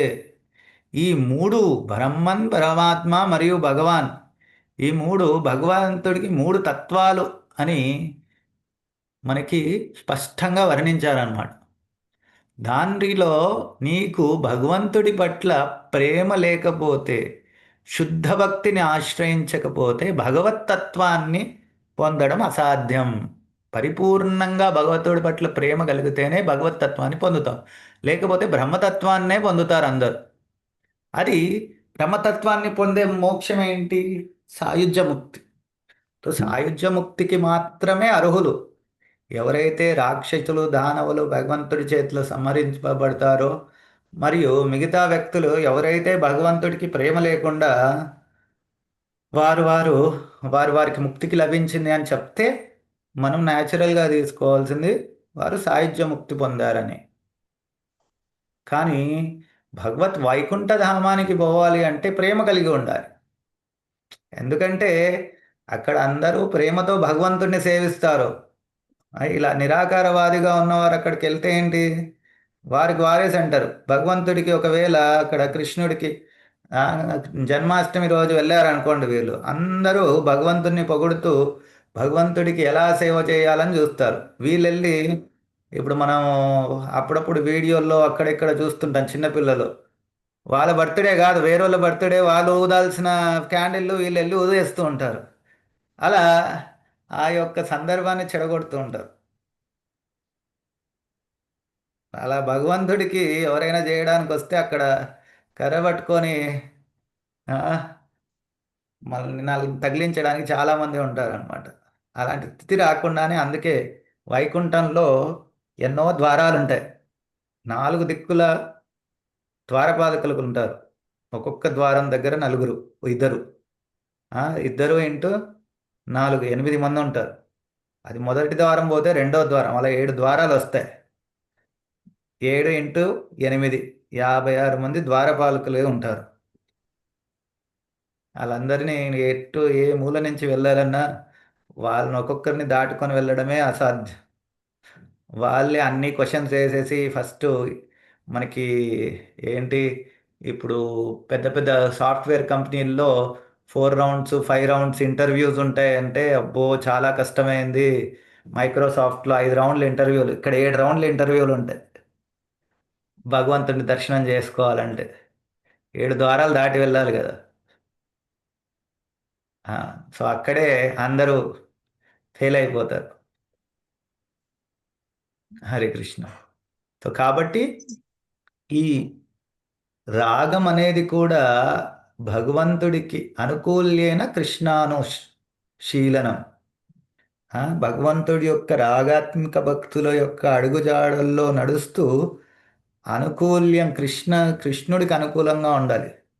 లేకపోతే నాకు ఆ, ఏంటి ఆ, మరి ఇంకా ఏ ఇచ్చ లేదు, అన్యాభిలాషిత శూన్యం జ్ఞానకర్మాద్యనావృతం ఉంది కదా, అది సరిపోదా అంటే అది కంసుడికి కూడా ఉంది, శిశుపాలుడికి కూడా ఉంది. దానికి వాళ్ళకి మనకి తేడా ఏంటి? అప్పుడు వాళ్ళకి ఇంకే అభిలాష లేదు, కృష్ణుని ఓడించడమే కృష్ణుని చంపడమే ఆ, అలాంటి అభిలాష లేకుండా జ్ఞానకర్మను ఆశ్రయించలేదు వాళ్ళు. ఎల్లప్పుడూ భగవంతుడినే స్మరిస్తూ ఉన్నారు సహజంగా. అర్థమైందా? తో నేను రాగానుగా భక్తి, నేను నో వైదిక శాస్త్రాలను అనుసరించకుండా భగవంతుడినే స్మరించగలుగుతానంటే సరిపోదు. అది కూడా శుద్ధ భక్తుల యొక్క అడుగుజాడల్లోనే నడుచుకుంటూ చేయాలి. కాబట్టి శుద్ధ భక్తులను వదిలేసి నాకు ఇది నచ్చింది ఇలాగే చేస్తానని మనోకల్పనతో ఎవరైతే భక్తి చేస్తారో వారి వారిని ఎప్పుడు మనం అనుసరించం. అందుకే శాస్త్రాల్లో కొంతమంది ప్రసిద్ధులైన భక్తుల గురించి వింటాం మనము. లౌకికంగా కూడా కొంతమంది భక్తులు వారికి భగవంతుడి యొక్క మ్, కృప ప్రాప్తి కలిగింది అని వింటాం. కానీ మన ఆచార్యులు వాళ్ళని ఎప్పుడూ హైలైట్ చేయలేదు. ఎందుకంటే వారు సంప్రదాయబద్ధంగా భక్తి చేయలేదు కాబట్టి. వారికి కృపాసిద్ధులు అయి ఉండొచ్చు వారు, కానీ వారి ద్వారా వారి వైఖరిని పాటించి మనం ఏమీ నేర్చుకోలేం. ఇప్పుడు మీరు మీ పిల్లలకి చూడండి, రవీంద్రనాథ్ ఠాగూర్ ఏమీ చదువుకోకుండానే పిహెచ్డి సంపాదించాడు, మీరు కూడా అలాగే చేయండి అని చెప్తారా? ఎవ్వరు ఎవరికి చెప్పరు. స్కూల్లో చదవండి, ఫస్ట్ నుంచి ఫస్ట్ క్లాస్కి వెళ్ళాలి, సెకండ్ క్లాస్కి వెళ్ళాలి, అన్ని క్లాసులు చదవాలి అనే చెప్తాం కదా. అది వైద్య సాధన భక్తి. కాబట్టి మనం కూడా కొంతమంది కృపాసిద్ధులైన భక్తులు ఉండొచ్చు. ఆ, కానీ వారిని అనుసరిస్తూ మేము భక్తి చేస్తున్నామని చాలామంది అపసిద్ధాంతాన్ని సృష్టిస్తారు.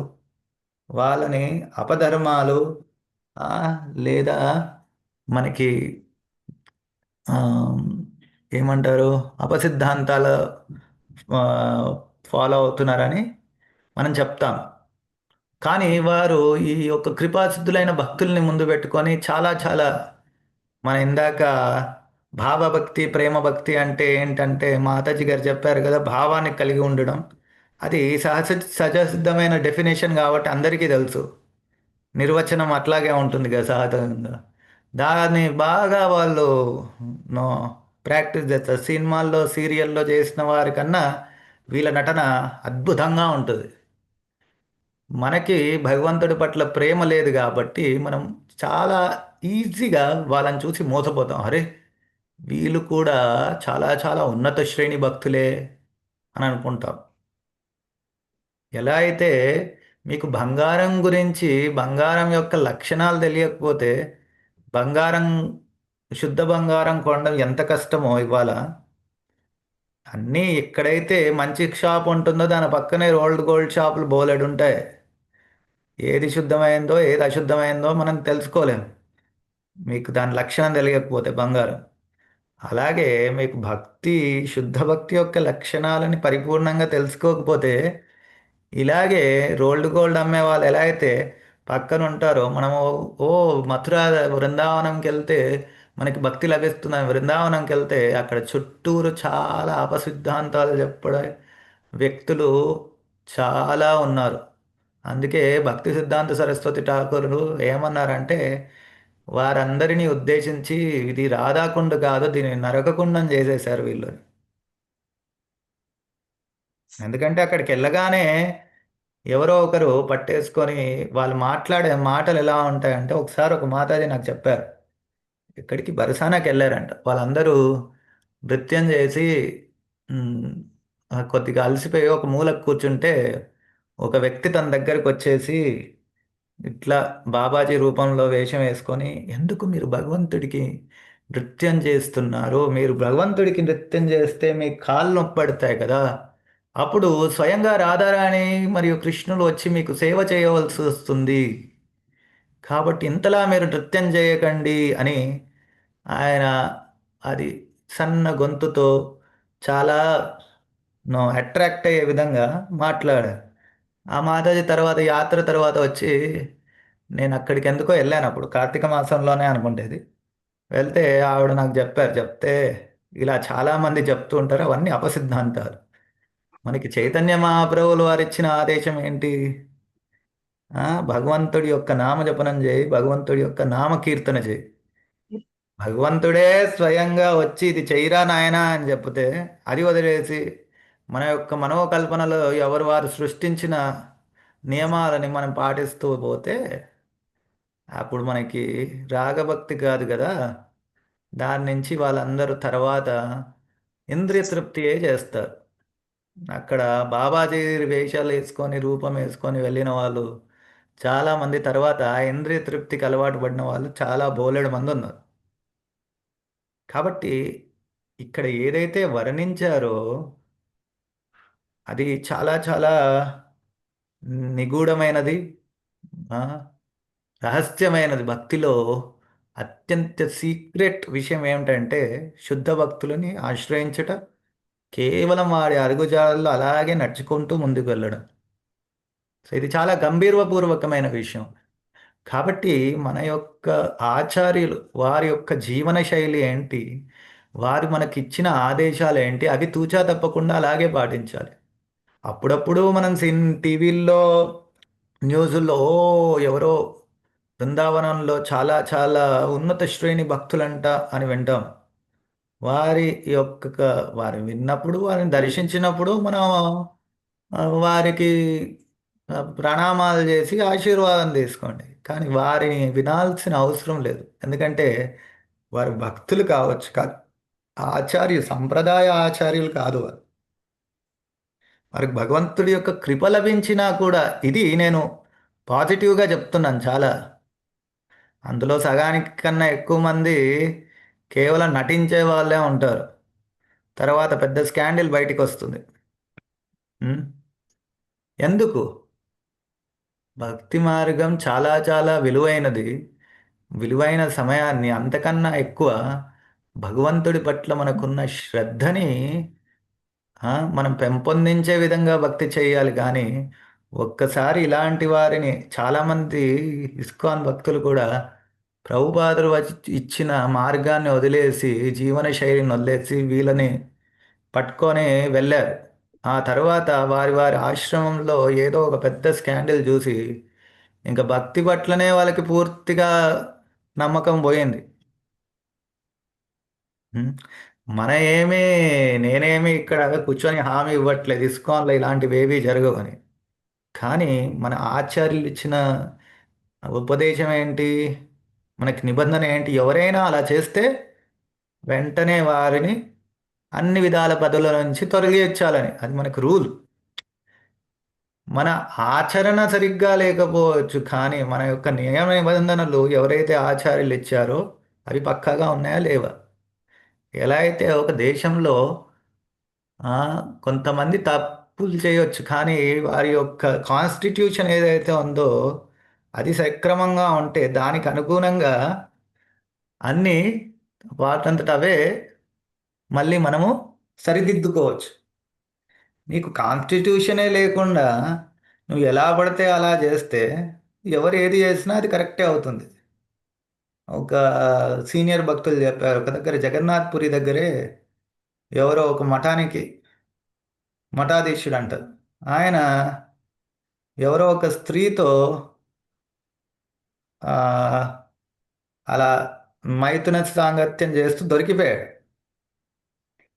కానీ నెక్స్ట్ రోజు పొద్దున్న చూస్తే మళ్ళీ ఆయన వెళ్ళేసి వాళ్ళ ఆశ్రమంలో పైన కూర్చొని భాగవతం కథనం చేస్తున్నాడు. అప్పుడు ఈ భక్తుడు ఆలోచించాడు, అయ్యా ఇలా ఎలా చేస్తున్నాడు? తర్వాత ఆయనకి ఆలోచించినప్పుడు ఒక విషయం తట్టింది. అవును, వీళ్ళకి ఎటువంటి నియమ నిబంధనలు లేవు. ఈయనను ఆపడానికి ఏదైనా నియమం ఉందా అంటే వారి ఆశ్రమాల్లో అటువంటి నియమాలు ఏం లేవు. ఈ భక్తులు ఈయన మన ఇస్కాన్లో చాలా పెద్ద బ్యూరోలో కూడా అలా సేవ చేశారు. ఆయనకి తెలుసు మన ఇస్కాన్లో కూడా చాలా ఎటువంటి ప్రాబ్లమ్స్ అయ్యాయి అని తెలుసు.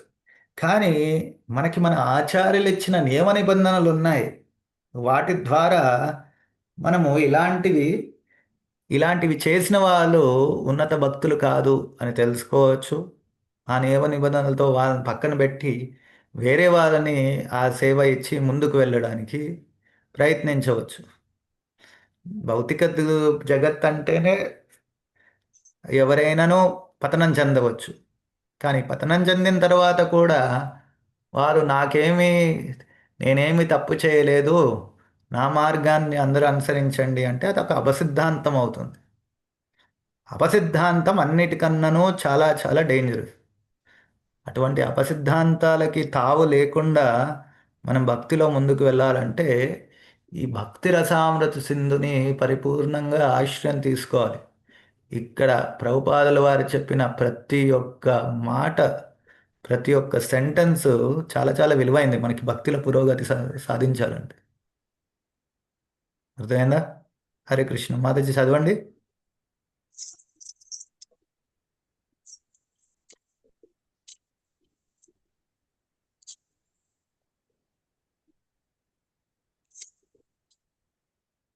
ఏం వినపడట్లేదు మాతాజీ.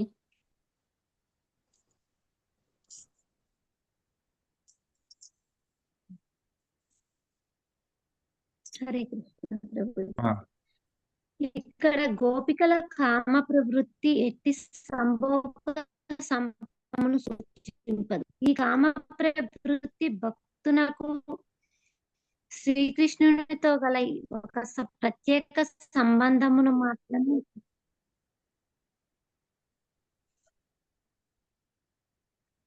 వినిపించడం లేదు కృష్ణ. మాతాజీ. వినిపిస్తుందా ఇంకోవరేం మాతాజీ? ఈ మాట బ్రేక్ అవుతుంది మాతాజీ, సరే, వినిపించట్లేదు. ఇంకోవరేం చదవండి మరి. ఇంటర్నెట్ సరిగ్గా లేదేమో మాతాజీకి.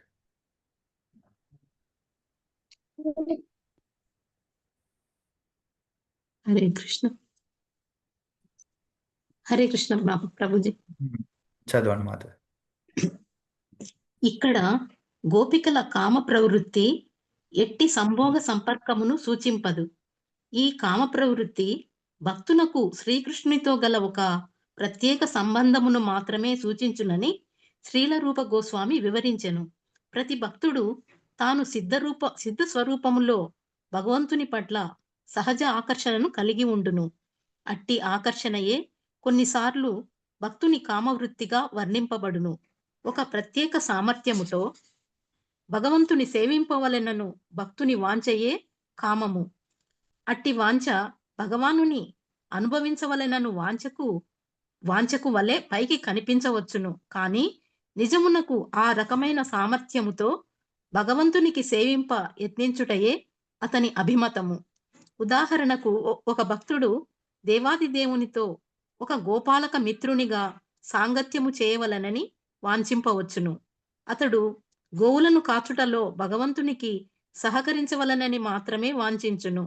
ఇది భగవానుని సహచర్య సుఖం కొరకు సహజ సిద్ధమైన ప్రేమ చేతనే అతడు అట్టి దివ్య గోవులను కాచుటలో భగవానునకు తోడ్పడుతుండును. కామరూప రాగాత్మిక భక్తి. భగవానుని సేవింపవలనను ఈ తీవ్రమైన వాంఛ దివ్యమైన వ్రజభూమిలో మనకు గోచరించును. ముఖ్యముగా గోపికల నడుమ అది వ్యక్తమగును. శ్రీకృష్ణుని పట్ల గోపికల ప్రేమ ఎంతో ఉదాత్తమైనది. కొన్నిసార్లు అది మన అవగాహన కొరకు కామ ప్రవృత్తిగా తెలుపబడును. శ్రీ చైతన్య చరితామృత కర్తయైన శ్రీల కృష్ణదాస కవిరాజు కామ ప్రవృత్తికిని సేవా ప్రవృత్తికిని నడుమగల భేదమును ఇట్లు వివరించెను. కామము అనగా తమ ఇంద్రియములకు తృప్తిని కలిగించవలెనను వాంఛను సూచించును. ప్రేమ మరియు దివ్య వాంఛ అనేది భగవానుని ఇంద్రియములను సేవింపవలెనను వాంఛను సూచించును. భౌతిక జగత్తులో ప్రేమికులు తమ ప్రియుని ఇంద్రియములకు తృప్తి కలిగింపవలనని ఆశింపరు. నిజమునకు భౌతిక జగత్తులో ప్రతి ఒక్కరును తమ ఇంద్రియమును తృప్తిపరచుకొనుటనే వాంఛించుదురు. ఏమైనను గోపికలకు మాత్రము భగవానుని ఇంద్రియములకు తృప్తి కలిగించవలెనను కోరికను తప్ప మరొక దానిని ఎరుగరు. ఇట్టి ఉదాహరణ భౌతిక జగత్తులో మనకు లభింపదు. కనుక కొన్నిసార్లు శ్రీకృష్ణుని పట్ల పారవశ్య ప్రేమను విద్వాంసులు భౌతిక జగత్తులోని కామ ప్రవృత్తితో పోల్చుట జరుగుతుండును. కానీ నిజమునకు దానిని అట్టి అర్థములో స్వీకరింపరాదు. అది కేవలము ఆధ్యాత్మిక స్థితిని అవగాహన చేసుకొన యత్నించుటకు మాత్రమే దానిని గ్రహింపవలెను. ఉద్ధవుని స్థాయి వరకు గల మహాభక్తులందరూ భగవంతుని ప్రియమిత్రులు. వారు గోపికల అడుగుజాడలను అనుసరించుటనే వాంఛించుదురు. కనుక గోపికల శ్రీకృష్ణుని పట్ల ప్రేమ లౌకికమైన కామ ప్రవృత్తి ఏమాత్రమూ కాదు. లేనిచో ఉద్ధవుడు ఎందుకు అట్లు వారి అడుగుజాడలను అనుసరింప వాంఛించును? మరొక ఉదాహరణ శ్రీ చైతన్య మహాప్రభువే. సన్యాసాశ్రమ స్వీకారము చేసిన పిమ్మట వారు స్త్రీ సాంగత్యమును పరిహరించుటలో ఎంతో ఖచ్చితముగా ఉండేవారు. ఏమైనను శ్రీకృష్ణుని ఆరాధించుటకు గోపికల మార్గము కంటే ప్రశస్తరమైన మరొక మార్గము లేదని వారు బోధించిరి. ఆ విధముగా భగవానుని కామ ప్రవృత్తి ప్రేరేపింపబడినట్లుగా కనిపించు గోపికల ఆరాధన విధానము శ్రీ చైతన్య మహాప్రభువు చేత కూడా ఎంతగానో స్తుతించబడెను. ఈ అంశము కూడా గోపికలకు శ్రీకృష్ణుని పట్ల గల ఆకర్షణ కామ ప్రవృత్తికి వలె పైకి కనిపించినను అది ఏమాత్రము భౌతికము కాదని స్పష్టము చేసెను.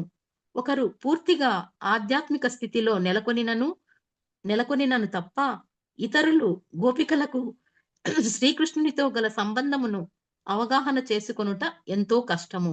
పైకి అది సాధారణ యువతీ యువకుల నడుమ కొనసాగు ప్రేమ వ్యవహారములకు వలె కనిపించుట చేత అది కొన్నిసార్లు భౌతిక జగత్తుకు చెందిన కామముగా తప్పుడు వ్యాఖ్యానము చేయబడుతుండును.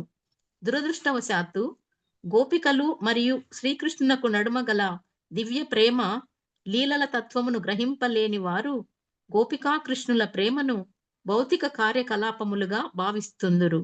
ఆధునిక చిత్రకళా శైలిలో వారిని తమ కామచిత్తరులుగా చిత్రించుదురు. కుబ్జ యొక్క కామ ప్రవృత్తిని మరొక వైపు దాదాపు కామవాంఛగానే కొందరు గొప్ప విద్వాంసులు వర్ణించిరి. కానీ గూనిగల స్త్రీ కుబ్జ కూడా గొప్ప ప్రేమ పారవశ్యముతో శ్రీకృష్ణుడిని ఆరాధించెను. కాని శ్రీకృష్ణుని పట్ల ఆవిడ వాంఛ దాదాపు భౌతికమైనదే. కనుక ఆమె ప్రేమను గోపికల ప్రేమతో సరిపోల్చకూడదు. శ్రీకృష్ణుని పట్ల ఆమెకు గల ప్రేమను కామప్రాయ అని, దాదాపు శ్రీకృష్ణుని పట్ల గోపికల ప్రేమ వంటిదని వర్ణించిరి. హరే కృష్ణ ప్రభు. హరే.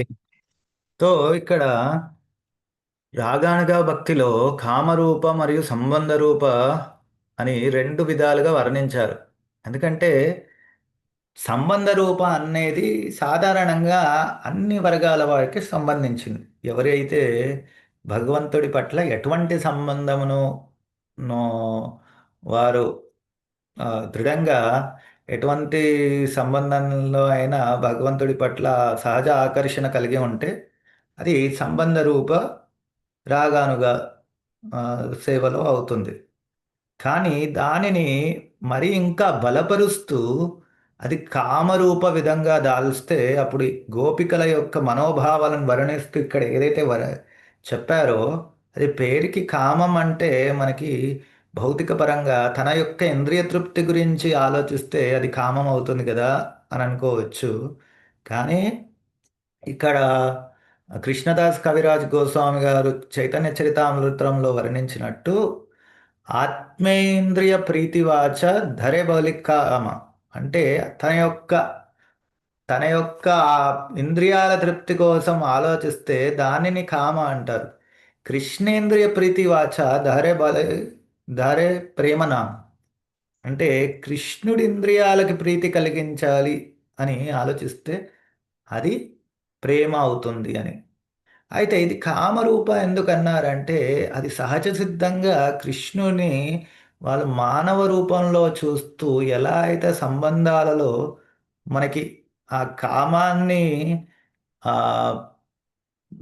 వెల్లడిస్తూ వారు సేవించుకుంటారో వ్యక్తులు, అలాగే భగవంతుడిని మానవ రూపంలో ఉంటాడు అని మానవ మాతృడిగా భగవంతుడిని వారు అనుకొని అలా సేవ చేసుకుంటారు. కాబట్టి దానిని కామరూప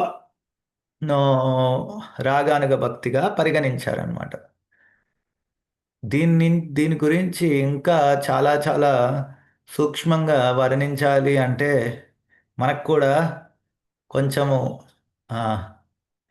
ఇంకా ఒక సైడ్ టెక్నికల్గా ఆలోచించాలి. మన యొక్క ఏ యొక్క భౌతిక దృష్టికోణంని వదిలేసి ప్యూర్గా టెక్నికల్గా ఆలోచించినా లభిస్తుంది. లేదా మన ఆత్మశుద్ధి ఉంటే ఇంకా సూక్ష్మంగా అర్థమవుతుంది.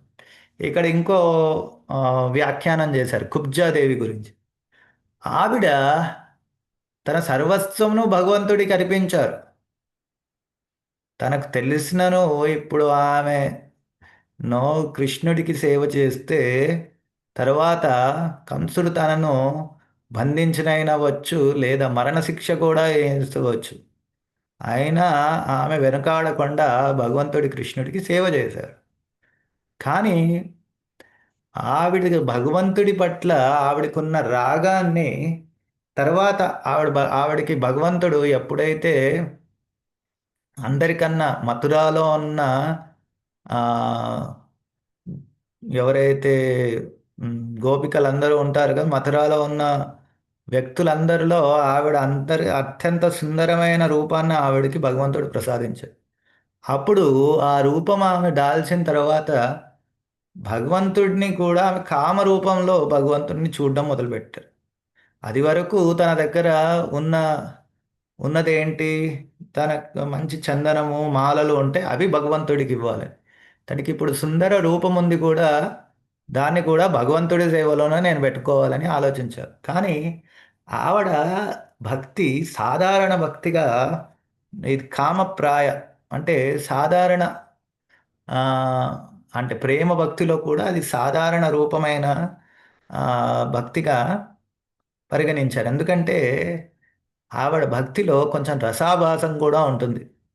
ఎందుకంటే ఆవిడ కేవలం కృష్ణుడి యొక్క ఆ, ఆ, ప్రీతి గురించి ఆలోచించలేదు. తనకు తాను కూడా కృష్ణుడి సేవలో తనకు తాను కూడా ఆనందంగా ఎలా ఉంటానని ఆలోచించారు. కాబట్టి అలా ఆలోచించినప్పుడు అప్పుడప్పుడు మన ఇంద్రియ తృప్తి గురించి కూడా ఆలోచిస్తాం. కాబట్టి అక్కడక్కడ రసాభాసం అయ్యే అవకాశాలు ఉంటాయి.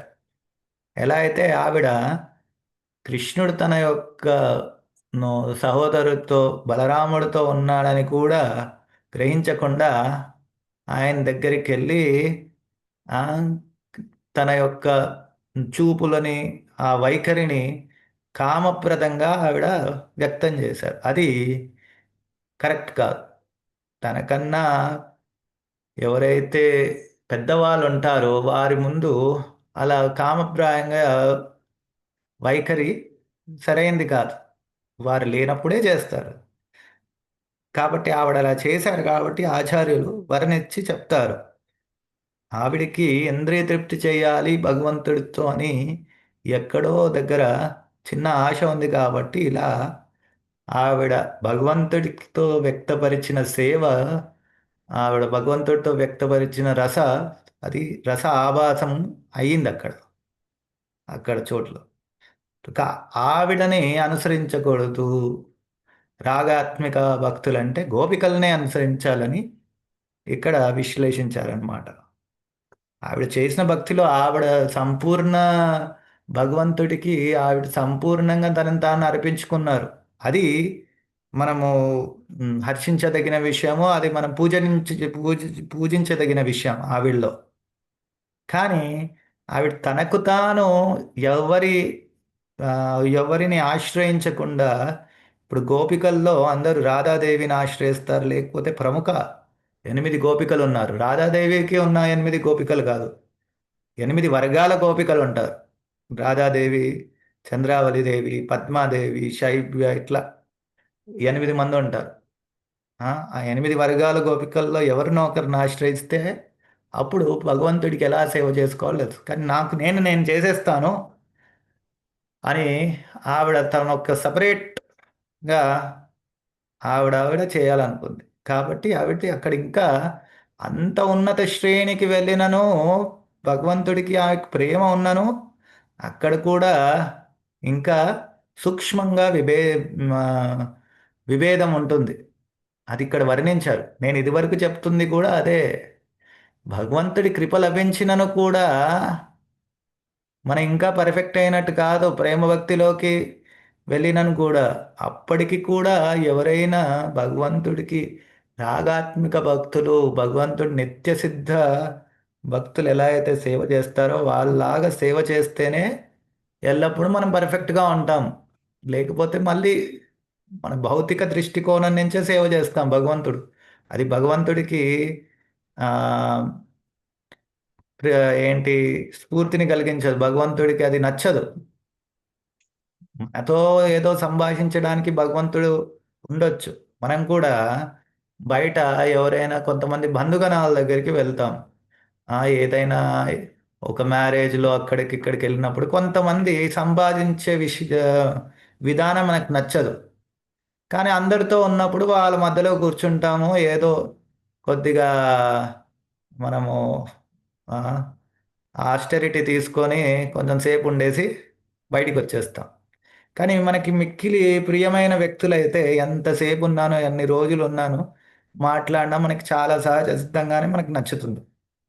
అలాగే భగవంతుడికి కూడా ఎల్లప్పుడూ భగవంతుడి దగ్గర మనం ఉండాలనుకుంటే ఆయనకి ఎలా నచ్చుతుందో అలా వ్యవహరిస్తేనే, లేకపోతే ఆయన మన ఇక్కడ దేవతలు దగ్గరికి వచ్చినట్టు అలా వచ్చి ఇలా వెళ్ళిపోతారు. వాళ్ళు యజ్ఞం చేస్తే వస్తారు, ఆశీర్వదించి భగవంతుడు వెళ్ళిపోతారు. ఎంతసేపు ఉంటాడు భగవంతుడు? చాలా తక్కువ సేపు ఉంటాడు అక్కడ, అఫీషియల్గా వచ్చిన వెళ్ళిపోయినట్టు. మనకి అఫీషియల్గా అంత కష్టపడి అఫీషియల్గా భగవంతుని సేవించుకోవడం కావాలా, లేకపోతే ప్రేమతో ఎల్లప్పుడూ భగవంతుని సేవించడం కావాలో మనమే నిర్ణయించుకోవాలి. హరే కృష్ణ. ఏమైనా ప్రశ్నలు ఉన్నాయా ఎవరికైనా?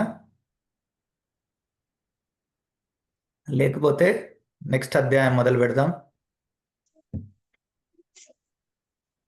చదవండి మాతాజీ, మీరే చదవండి. హరే కృష్ణ ప్రభుజీ. ఉమ్. రాగభక్తి సంబంధ రూప రాగాత్మిక భక్తి. నందమహారాజు యశోద వంటి బృందావన వాసుల వైఖరిలో దేవాది దేవుడు శ్రీకృష్ణునికి తల్లిదండ్రులగుట ఆదర్శవంతమైన దివ్య సంబంధ బాంధవ్యముగా వ్యక్తమగును. వాస్తవమునకు ఎవరును శ్రీకృష్ణునికి తల్లి మరియు తండ్రి కాలేరు. కాని భక్తునకు గల అట్టి దివ్య స్వభావమును, శ్రీకృష్ణుని పట్ల ప్రేమను వాత్సల్యానుబంధము అందురు. వృష్టివంశీయులు ద్వారకలో శ్రీకృష్ణుని బంధువులు కూడా అట్లే భావించిరి. అందుచేత శ్రీకృష్ణుని పట్ల వాత్సల్య రూపమైన సహజ ప్రేమ, రాగాత్మిక భక్తి ద్వారకలోని వృష్టి వంశీయులలోను బృందావన వాసులలోనూ కూడా కనిపించును. వృష్టి వంశీయులు మరియు బృందావన వాసులు శ్రీకృష్ణుని పట్ల ప్రదర్శించిన రాగాత్మిక భక్తి వారిలో శాశ్వతముగా నిలిచి ఉండునది.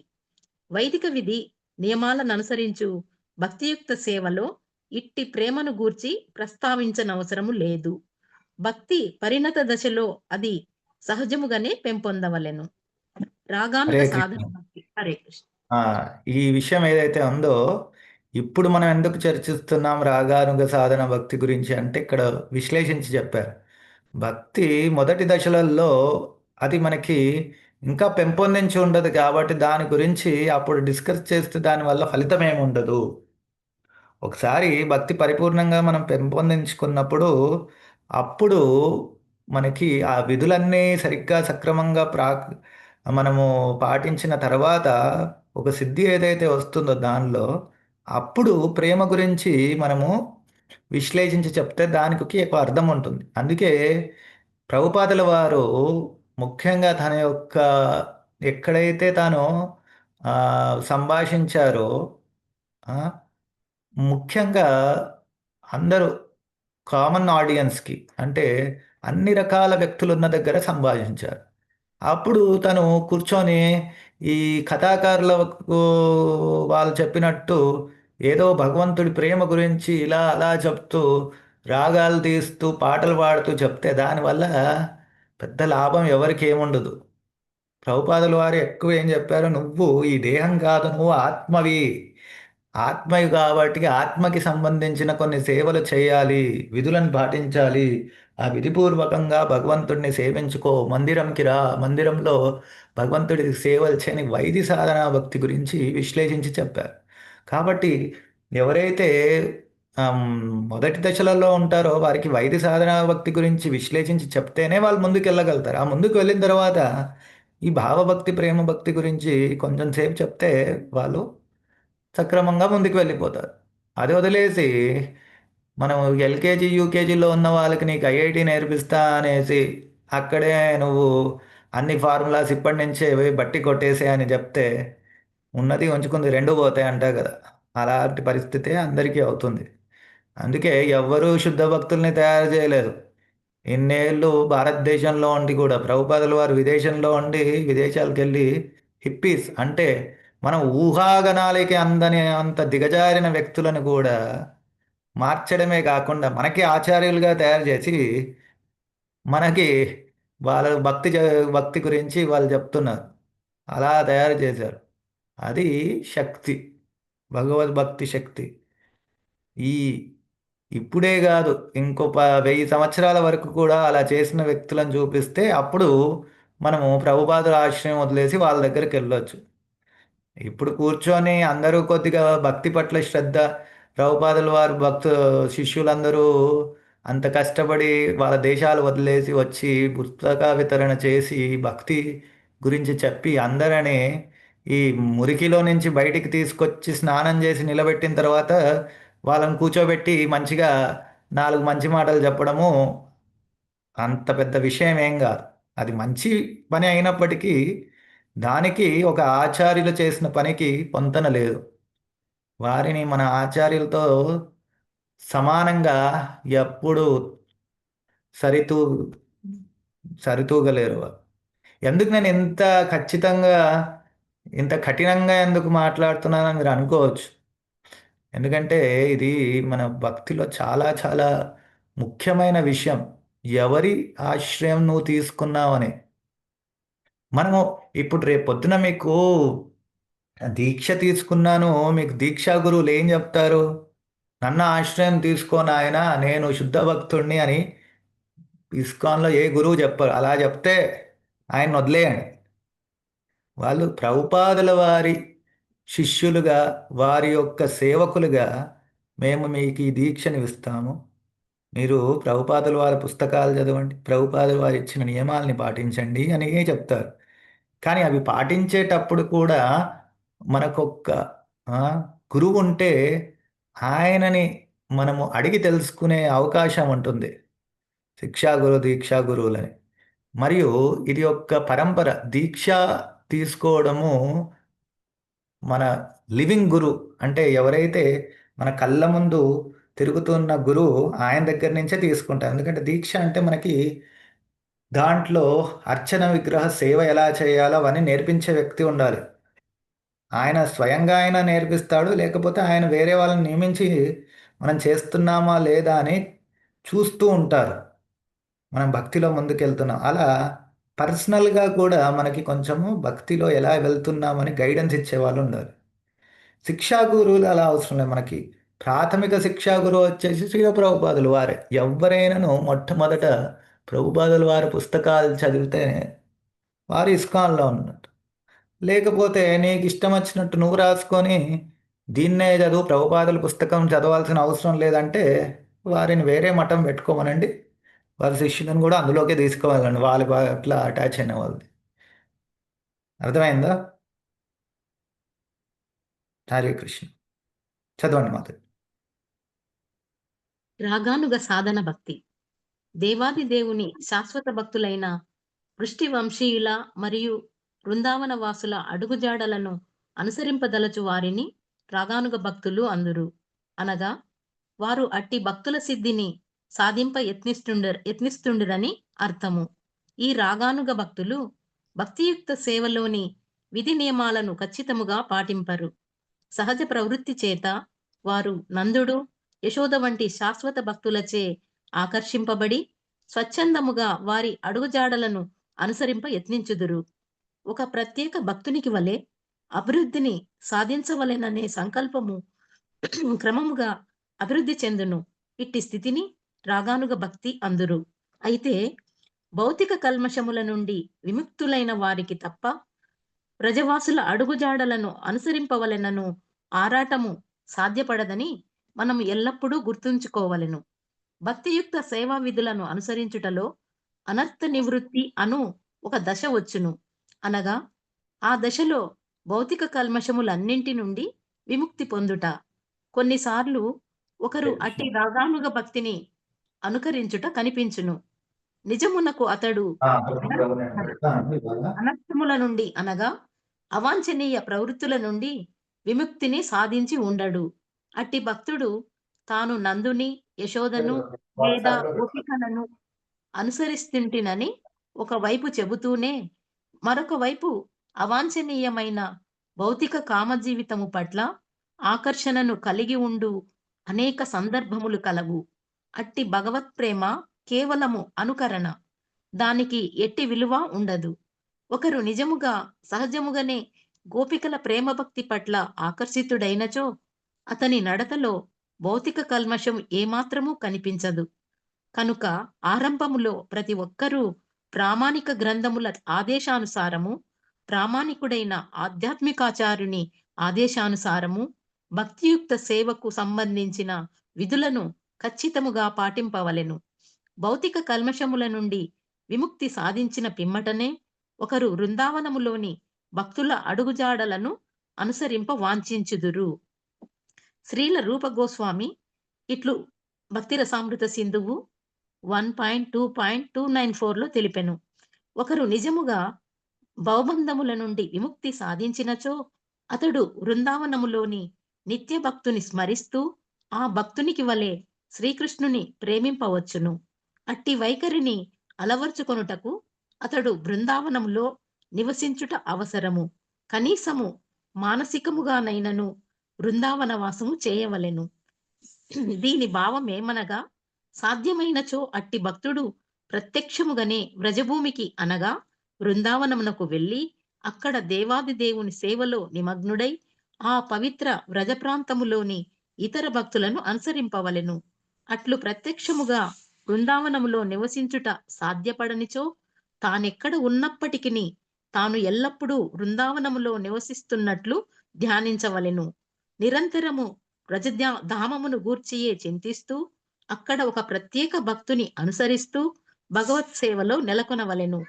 నిజమునకు కృష్ణ చైతన్య మార్గ పురోగతితో పరిపూర్ణత్వమును సాధించి నిరంతరము భక్తియుక్త సేవలో నెలకొని ఉన్నప్పటికీ ఆ విషయమును పైకి ప్రకటింపరాదు.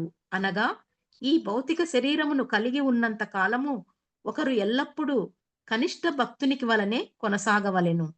భక్తియుక్త సేవలో అట్టి శుద్ధ భక్తుడు విధులను వైదిభక్తి పాటించవలెను. కాని భగవంతునితో తన నిజ సంబంధమును అనుభూతి చెందిన పిమ్మట స్వధర్మ పాలనతో భగవంతుని స్మరిస్తూ ఆ నియమ నిబంధనలను పాటించుటతో పాటు భగవంతుని ప్రత్యేక సహచరుని నిర్దేశములో ప్రత్యేక రసను అనుసరిస్తూ పెంపొందించుకోవచ్చును.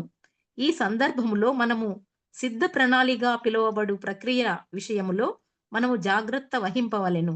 అప్రమాణికులు మరియు వారు ప్రత్యేకముగా తయారు చేసుకొనిన భక్తియుక్త సేవా మార్గమును అనుసరించు ఒక ప్రత్యేక వర్గము వారు పాటించు ప్రక్రియయే సిద్ధ ప్రణాళి ప్రక్రియ. కేవలము తమ భావనలలో తాము దేవాది దేవుని సహచరులు అయినట్లుగా ఊహించుకొందురు. వారి ప్రవర్తన వైది భక్తిని అనుసరించి ఉండదు. ప్రాకృత సహజీయాలు అప్రమాణిక వైష్ణవులు ఈ సిద్ధ ప్రణాళిలను పద్ధతిని అనుసరిస్తుందురు. శ్రీల రూప గోస్వామి అభిప్రాయములో వారి కార్యకలాపములు ప్రామాణిక భక్తియుక్త సేవా విధానమునకు ఆటంకములైనట్టివి. గొప్ప హరే గొప్ప కృష్ణ. హరే కృష్ణ. సో ఇక్కడ చాలా చాలా ముఖ్యమైన విషయాలు చాలా వర్ణించారు ఈ 4-5 పారాగ్రాఫ్లోనే ప్రభుపాదుల వారు. ఒక భక్తుడి యొక్క వైఖరి ఎలా ఉండాలి అంటే తనకు తాను కనిష్ట భక్తుడనే అనుకోవాలి. విధి నియమాలన్నీ పాటిస్తూ అందులో తను ఆ, ఒక సిద్ధిని ప్రాప్తి చెందినప్పుడు తన యొక్క గురువుని తను ఆ, ఆనందింపజేసి తన యొక్క గురువు యొక్క కృపను పొందిన తర్వాత ఎప్పుడైతే సహజంగా తనకు భగవంతుడి పట్ల ఆ ప్రీతి కలిగినప్పుడు అలా ఆ సహజ సిద్ధమైన భావోద్వేగాలను భగవంతుడితో నో పెట్టుకొని ఆ సాగానుగా భక్తి చేస్తూ కూడా బాహ్యంగా ఎవరికి కనిపించకుండా ఉండాలి అని. ఎందుకంటే ఆ భగవంతుడి పట్లతో కలిగే ప్రేమ కలాపాలు ఏవైతే ఉంటాయో అవన్నీ గూహ్యంగా ఉండాలి.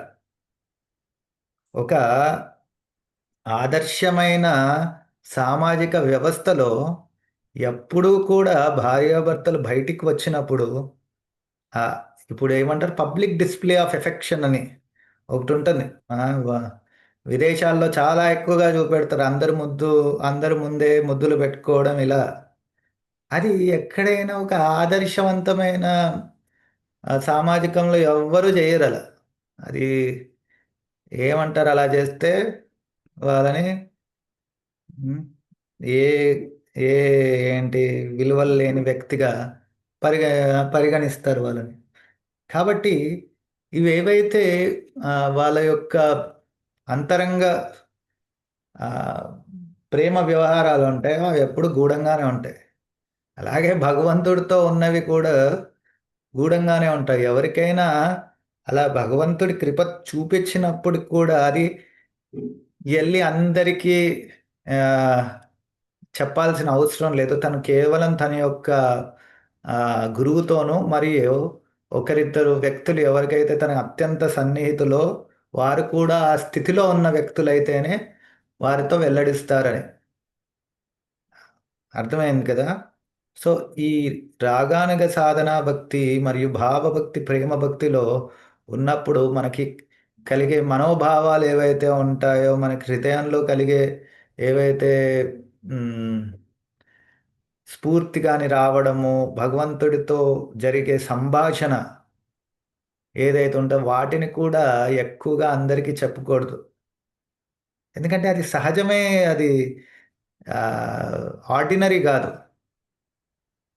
ఉమ్, అలా చేస్తే దాన్ని ప్రాకృత సహజీయులు చేసినట్టు అవుతుందని ప్రభుపాదుల వారు ఈ సిద్ధ ప్రణాళి అనేది స్మరణ దశలో ఒకటి దశ అన్నమాట.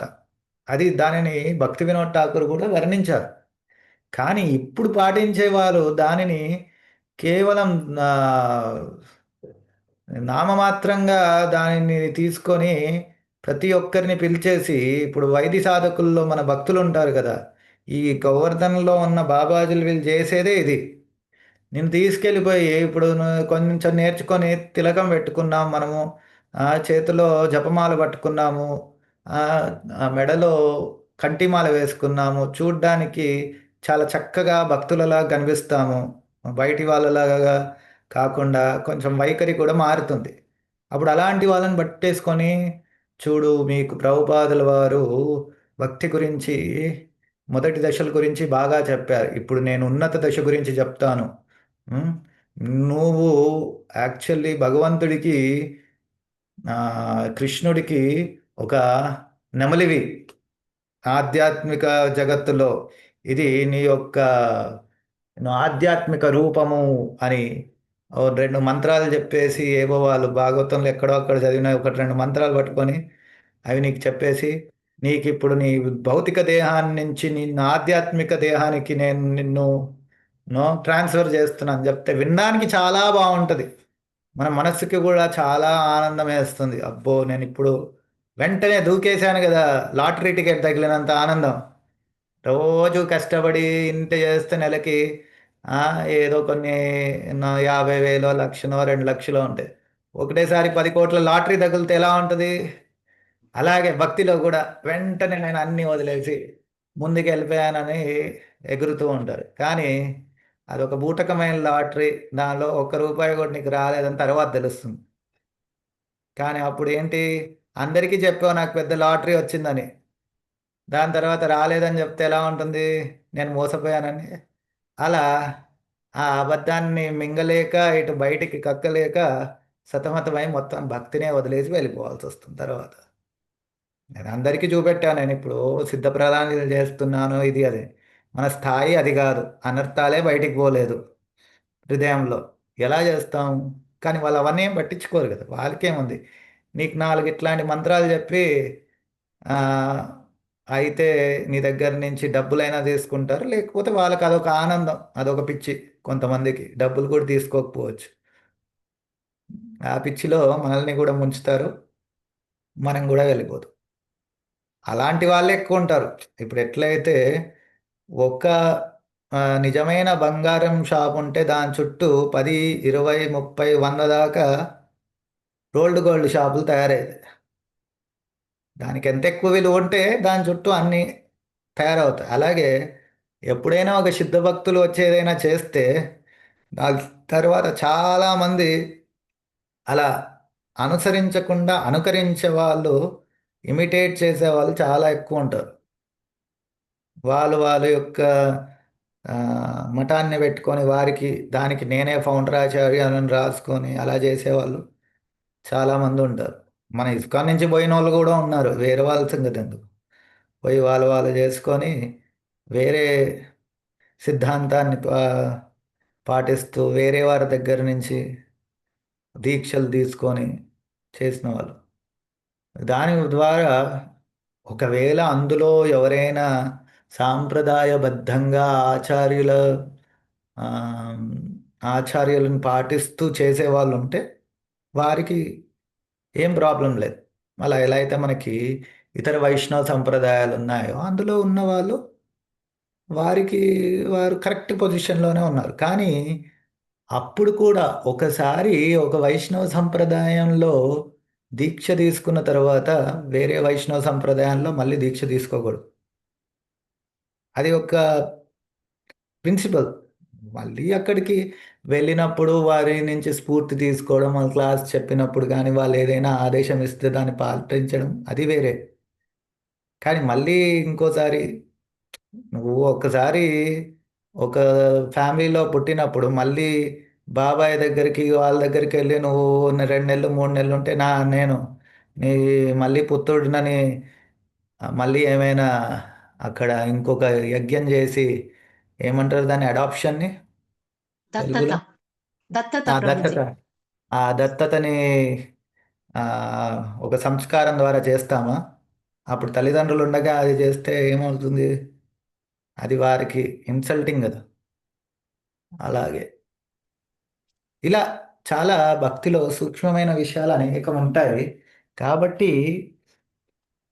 అన్నిటికన్నా సింపుల్ స్ట్రైట్ ఫార్వర్డ్ ఏంటంటే, మీరు భక్తిలోకి వచ్చారు, ఏ గురువు దగ్గర అయితే ఆశ్రయం తీసుకుంటారో వారిని పాటిస్తూ భక్తిలో ఆ ఆచార్యులు ఇచ్చిన పుస్తకాలు చదువుకుంటూ భక్తి గురించి ఇంకా క్షుణ్ణంగా తెలుసుకుంటూ ముందుకు వెళ్ళడం మనకి సమంజసం. అది చాలా ఈజీ స్ట్రైట్ వే. ఇంకా ఏమైనా తలలో ఇదంతా స్ట్రైట్ ఫార్వర్డ్గా సింపుల్గా ఉంది, నాకు కొంచెం కాంప్లెక్స్ కావాలి అది ఇదని ఇక్కడి నుంచి అక్కడి నుంచి తలనొప్పులు తెలిసి నెత్తిపైన వేసుకున్నారు అనుకోండి, దానివల్ల మనకే ప్రాబ్లమ్స్ మొదలవుతాయి తర్వాత. హరే కృష్ణ. హరే కృష్ణ. చదవండి మాతది. గొప్ప గొప్ప ఆచార్యులు శ్రీకృష్ణుని పట్ల రాగభక్తిని సాధించిన పిమ్మట కూడా వైదీ భక్తికి సంబంధించిన విధులను పాటించుట అవసరమని సూచించినట్లుగా శ్రీల రూప గోస్వామి తెలిపిరి. పైన వివరించినట్లుగా ఆ విధుల ప్రకారము నవవిధ భక్తి ప్రకారములు కలవు. ప్రతి ఒక్కరూ వాటిలో తమ సహజ ప్రవృత్తికి అనుగుణమైన ఒక దానిని ప్రత్యేకించి ఎంచుకొని అందులో నెలకొనవలెను. ఉదాహరణకు, ఒక వ్యక్తి శ్రవణంబు పట్ల ప్రత్యేక ఆసక్తిని కలిగి ఉండవచ్చును. మరొకరు జపము పట్ల ఆసక్తి కలిగి ఉండవచ్చును. మరొకరు ఆలయమును శుభ్రపరచుటలో ఆసక్తిని కలిగి ఉండవచ్చును. అట్లే తక్కిన 6 వివిధ ప్రకారములలో స్మరణ, దాస్య, పాదసేవనము, వందనము, సఖ్యము, ఆత్మ నివేదనము ఏదైనా ఒక దానిని ఎంచుకొని పూర్తి శ్రద్ధతో అనుసరింపవలెను. ఆ విధముగా ప్రతి ఒక్కరూ తమ ప్రత్యేక అభిరుచిని అనుసరించి నడుచుకోవలెను. కామరూప రాగానుక భక్తి. బృందావనములోని గోపికల మరియు ద్వారకలోని శ్రీకృష్ణుని మహారాణుల అడుగుజాడలను అనుసరిస్తూ చేయు భక్తియుక్త సేవను కామరూప రాగానుగ భక్తి అందురు. ఈ కామరూప రాగానుగ భక్తి 2 రకములు. 1 పరోక్షము, 2 ప్రత్యక్షము. ఈ 2 రకముల భక్తి ప్రకారములలో భక్తుడు గోలోక బృందావనంలో సేవిస్తూ ఒకానొక గోపికను అనుసరించవలెను. ప్రత్యక్షముగా దేవాది దేవునితో కామరూప రాగానుగ భక్తిని అనుభవించుటను పరిభాషికముగా కేలి అందురు. ఈ కేలిలో పాల్గొనుట అనగా దేవాది దేవునితో కలిసి ప్రత్యక్షముగా క్రీడించుట. భగవంతునితో ప్రత్యక్ష సంబంధమును వాంఛింపకుండా భగవానుని ప్రణయ కలాపములను గూర్చి విని ఆనందించు భక్తులు కూడా కొందరు ఉందురు. వారిది పరోక్షము. అట్టి భక్తులు శ్రీకృష్ణునితో గోపికల కలాపాలను విని ఆనందించుదురు. భక్తియుక్త సేవలో ప్రత్యేకించి ఆలయములో అదివరకే శ్రీ శ్రీ రాధాకృష్ణులను అర్చించుటలో నెలకొని విధులను ఖచ్చితముగా పాటించు భక్తులకే ఈ కామానుగ భక్తిని అలవర్చుకొనుట సాధ్యపడును. అట్టి భక్తులు సహజముగానే క్రమేణా భగవంతుని శ్రీ విగ్రహముల పట్ల రాగభక్తిని అలవర్చుకొందురు. భగవానునితో గోపికల ప్రణయ కలాపములను గూర్చి విని క్రమేణా అట్టి లీలల పట్ల వారు ఆసక్తులగుదురు. ఇట్టి సహజ ఆకర్షణ పరిణతి చెందిన తరువాత అట్టి భక్తునిపై 2 రకములలోని ఏదో ఒక దానిలో చేర్చుట జరుగును. శ్రీకృష్ణుని పట్ల ఇట్టి భక్తి స్త్రీలలో మాత్రమే అంకురించునట్టిది కాదు. కామరూప రాగానుగా భక్తికి భౌతిక దేహముతో ఎట్టి సంబంధము లేదు. ఒక స్త్రీ భక్తురాలు శ్రీకృష్ణుని పట్ల సఖ్యభావమును పెంపొందించుకోవచ్చును.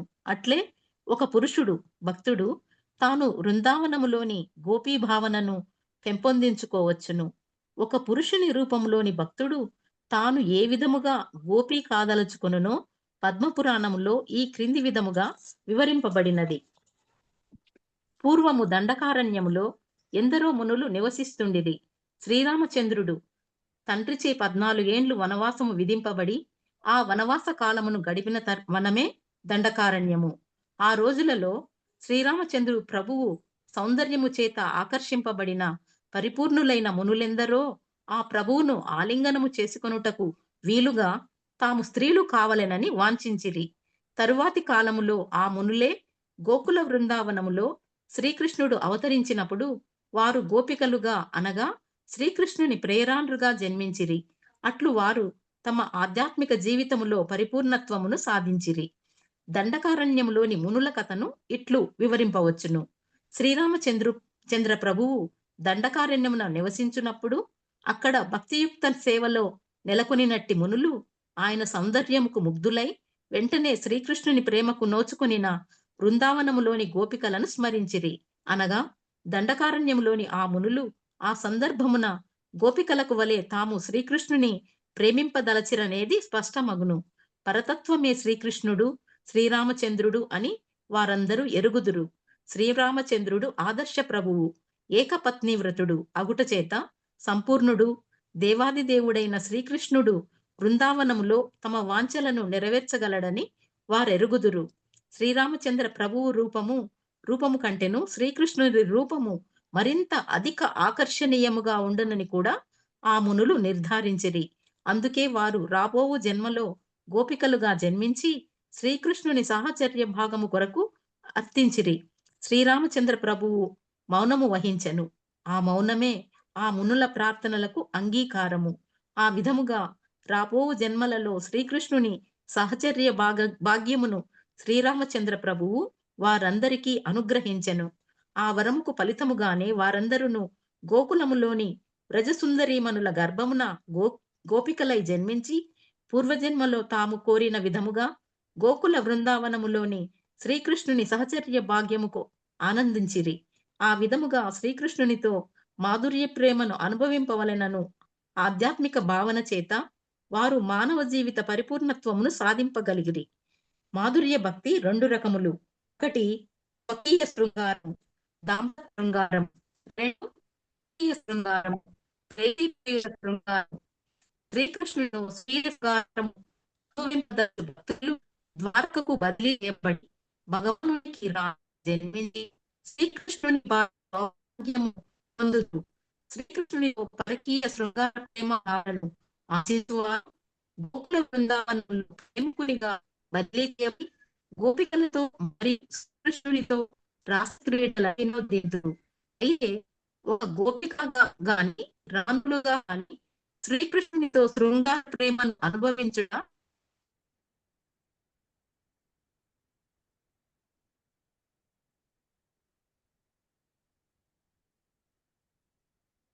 మాతాజీ వెళ్ళిపోయారా? కట్ అయిపోయిందా? ఆ, ఉమ్. సరే, అయితే ఇక్కడ వర్ణించినట్లు 2 రకాలుగా విభజించారు 2 చోట్ల. ఉమ్. ఇక్కడ విభజన ఏంటంటే అప్పుడప్పుడు ఒక్కొక్క దృష్టికోణం నుంచి విభజన చేస్తారు. ఉమ్. ఎప్పుడైతే ఈ స్వకీయ పరకీయ విధానంలో విభజన జరిగిందో అక్కడ భగవంతుడి పట్ల తమకి ఎటువంటి సంబంధం ఉందో దాన్ని దాన్ని విశ్లేషించి చెప్తున్నారు. పరకీయ భావం అంటే భగవంతుడికి వారు పత్ని కాదు కాబట్టి వారికి ఎటువంటి సామాజిక పరంగా ఎటువంటి హక్కు లేదు భగవంతుడి పట్ల. కాబట్టి అలాంటప్పుడు నీకు భగవంతుడి పట్ల ఎలాంటి హక్కు లేదు కాబట్టి నువ్వు భగవంతుడికి చేసే సేవ పరిపూర్ణంగా నిస్వార్థపరంగా అవుతుంది. ఇప్పుడు మన పిల్లలకి మనం సేవ చేసుకుంటే ఆ, మీరు ఎంత చేసినా కానీ వేరే వాళ్ళంటే మీ పిల్లలకి మీరు చేసుకోకపోతే మేము చేస్తామా అంటారు కదా. అంటే అది వారికి జన్మ హక్కు, మీరు జన్మనిచ్చారు కాబట్టి మీరు వారికి సేవ చేయాల్సిందే. అలాగే భార్యకి సేవ చేయడం ఆ, భర్తకి ఏమంటారు ధర్మము, భర్త నుంచి సేవ తీసుకోవడం భార్య హక్కు, అలాగే భార్య నుంచి సేవ తీసుకోవడం భర్త హక్కు, ఆ, ఆ, భర్తకి సేవ చేయడం భార్య ధర్మం. అలా సామాజిక పరంగా నైతిక విలువల్లో ఈ ధర్మాలు ఉంటాయి. కానీ పరకీయ భావంలో అలాంటి ఎలాంటి ధర్మాలు కూడా ఉండవు. అయినప్పటికీ వాళ్ళు పరిపూర్ణంగా నిస్వార్థంగా భగవంతుడి పట్ల ప్రేమ చూపించి భగవంతుడికి సేవ చేస్తారు కాబట్టి దానిని అన్నిటికన్నా ఉన్నతమైన స్థితిగా వర్ణించారు. ఇందులో ఇంకోటి గమనించదగిన విషయం ఏంటంటే ఎక్కడా కూడా భౌతికంగా మనకున్న విలువల్ని అందులో మనము తోసిపుచ్చరాదు. ఎందుకంటే మనకి అక్కడ భగవంతుడికి సేవించే విషయంలో ఎటువంటి కామము భౌతికం అనర్థాలకి తావులేదు. కాబట్టి అది శుద్ధమైనది. ఎలా అయితే మనం చిన్నప్పుడు ఎవరికైతే 6, 7 ఏళ్ళ వయస్సు వరకు పిల్లల్ని వారి అందరూ కలిసి ఆడుకున్నా మనం విభజన చేయము స్త్రీ పురుషుడు ఇలా అని. ఎందుకు? మనకు తెలుసు వాళ్ళకి అప్పటి వరకు ఎటువంటి కామపూరితమైన కోరికలు లేవు కాబట్టి అది ఇంకా వారి యొక్క ఆదాన ప్రదానం అంతా శుద్ధంగా ఉంటుందని మనము అర్థం చేసుకుంటాం కాబట్టి.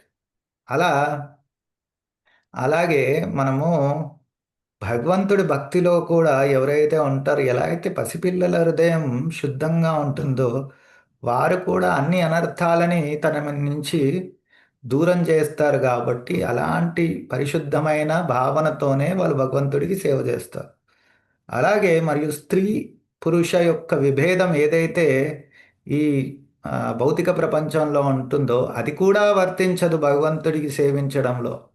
ఎందుకంటే మనం స్త్రీ పురుష రూపం కూడా ఈ ఈ యూనివర్స్లో అండాంతర అండాంతరంగా బ్రహ్మాండంలో లోపలికి వచ్చిన తర్వాతనే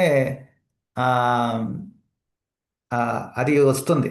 ఒక ఆత్మకి స్త్రీ కానీ పురుష కానీ రూపము ఎప్పుడు ఇస్తుందంటే మనం ఈ భగవంతుడికి ఫస్ట్ కారణాదక్ష విష్ణు శ్వేతరంధ్రాల నుంచి ఒక్కొక్క బ్రహ్మాండం వస్తుంది. ఆ బ్రహ్మాండం లోపలికి ఎప్పుడైతే మనం వస్తామో అప్పుడే మనకి ఆ స్త్రీ మరియు పురుష స్వరూపం వస్తుంది. ఆ రూపం వల్ల మనకు భౌతికపరమైన అహంకారం ఉంటుంది కాబట్టి ఆ అహంకారానికి తగ్గట్టుగా స్త్రీ మరియు పురుషుడికి ఎటువంటి ఆ, మనోభావాలు ఉంటాయో ఎటువంటి బుద్ధి ఉంటుందో ఆ, ఎటువంటి కోరికలు ఉంటాయో అలా మనం వాటిని వెల్లడిస్తాం. కానీ భగవంతుడి సేవలు అది ఈ పరతత్వానికి చెందింది, ఈ భౌతిక ప్రపంచాన్ని మించినది అది. దాంట్లో ఇలాంటి విలువలకి కూడా తావుండదు. దానికి అర్థంగా ఇవన్నీ వర్ణించారు ఇక్కడ. అర్థమైందా? ఇవాళ సమయం అయిపోయింది కాబట్టి రేపు చూద్దాము మిగతాది ఏదైతే ఆ, స్నేహపూరితమైన వ్యవహారం లేదా వాత్సల్య భావంతో చేయాల్సిన వ్యవహారం, అది కూడా రేపు చూద్దాం. సరేనా? సో ఇవాళ ఇక్కడికే ఆపేద్దాం. ఎవరికైనా మన ప్రశ్నలు ఉన్నాయా? రేపు అయిపోతుందా ప్రభుజీ? ఎల్లుండి కూడా. ఎల్లుండికి అయిపోవచ్చు. రేపు చూద్దాము ఎంత అవుతుందో. మధ్య మధ్యలో ఎక్కడైనా ఏదైనా ఇంపార్టెంట్ అనిపిస్తే నేనే ఎక్కువ తవ్వచ్చు. ఎల్లుండి కొన్ని అని క్వశ్చన్లకి ఆన్సర్లు తెలియలేదు ప్రభుజీ, అవి చెప్పండి ప్రభుజీ. సరే, మీరు కుదిరితే నాకు పంపించండి, నేను ముందు చూస్తాను, లేదా క్లాస్లోనే మీరు అడిగితే గుర్తొచ్చింది చెప్తాను. ఎల్లుండి క్లాస్ మా ఇంట్లో సత్సంగం ఉంది కదా. ఎల్లుండా? అందరు ఇక్కడికే వస్తారు. అయితే మీరు చూసుకోండి. రేపైతే క్లాస్ ఉంది, ఎల్లుండి రేపు. రేపు చర్చిద్దాం. సరేనా? హరే కృష్ణ. జగద్గురు శిల ప్రభుపాదికి జై, శ్రీ రూప గోస్వామి की जय, श्री भक्ति रसामृत सिंधु की जय. జై. वाञ्छाकल्पतरुभ्यश्च कृपा सिन्धुभ्य एव च पतितानां पावनेभ्यो वैष्णवेभ्यो नमो नमः. अनंतकोटि वैष्णव वृंद की जय. की जय. శ్రీల ప్రభుపాద్ की जय. జై. हरे హరే హరే కృష్ణ.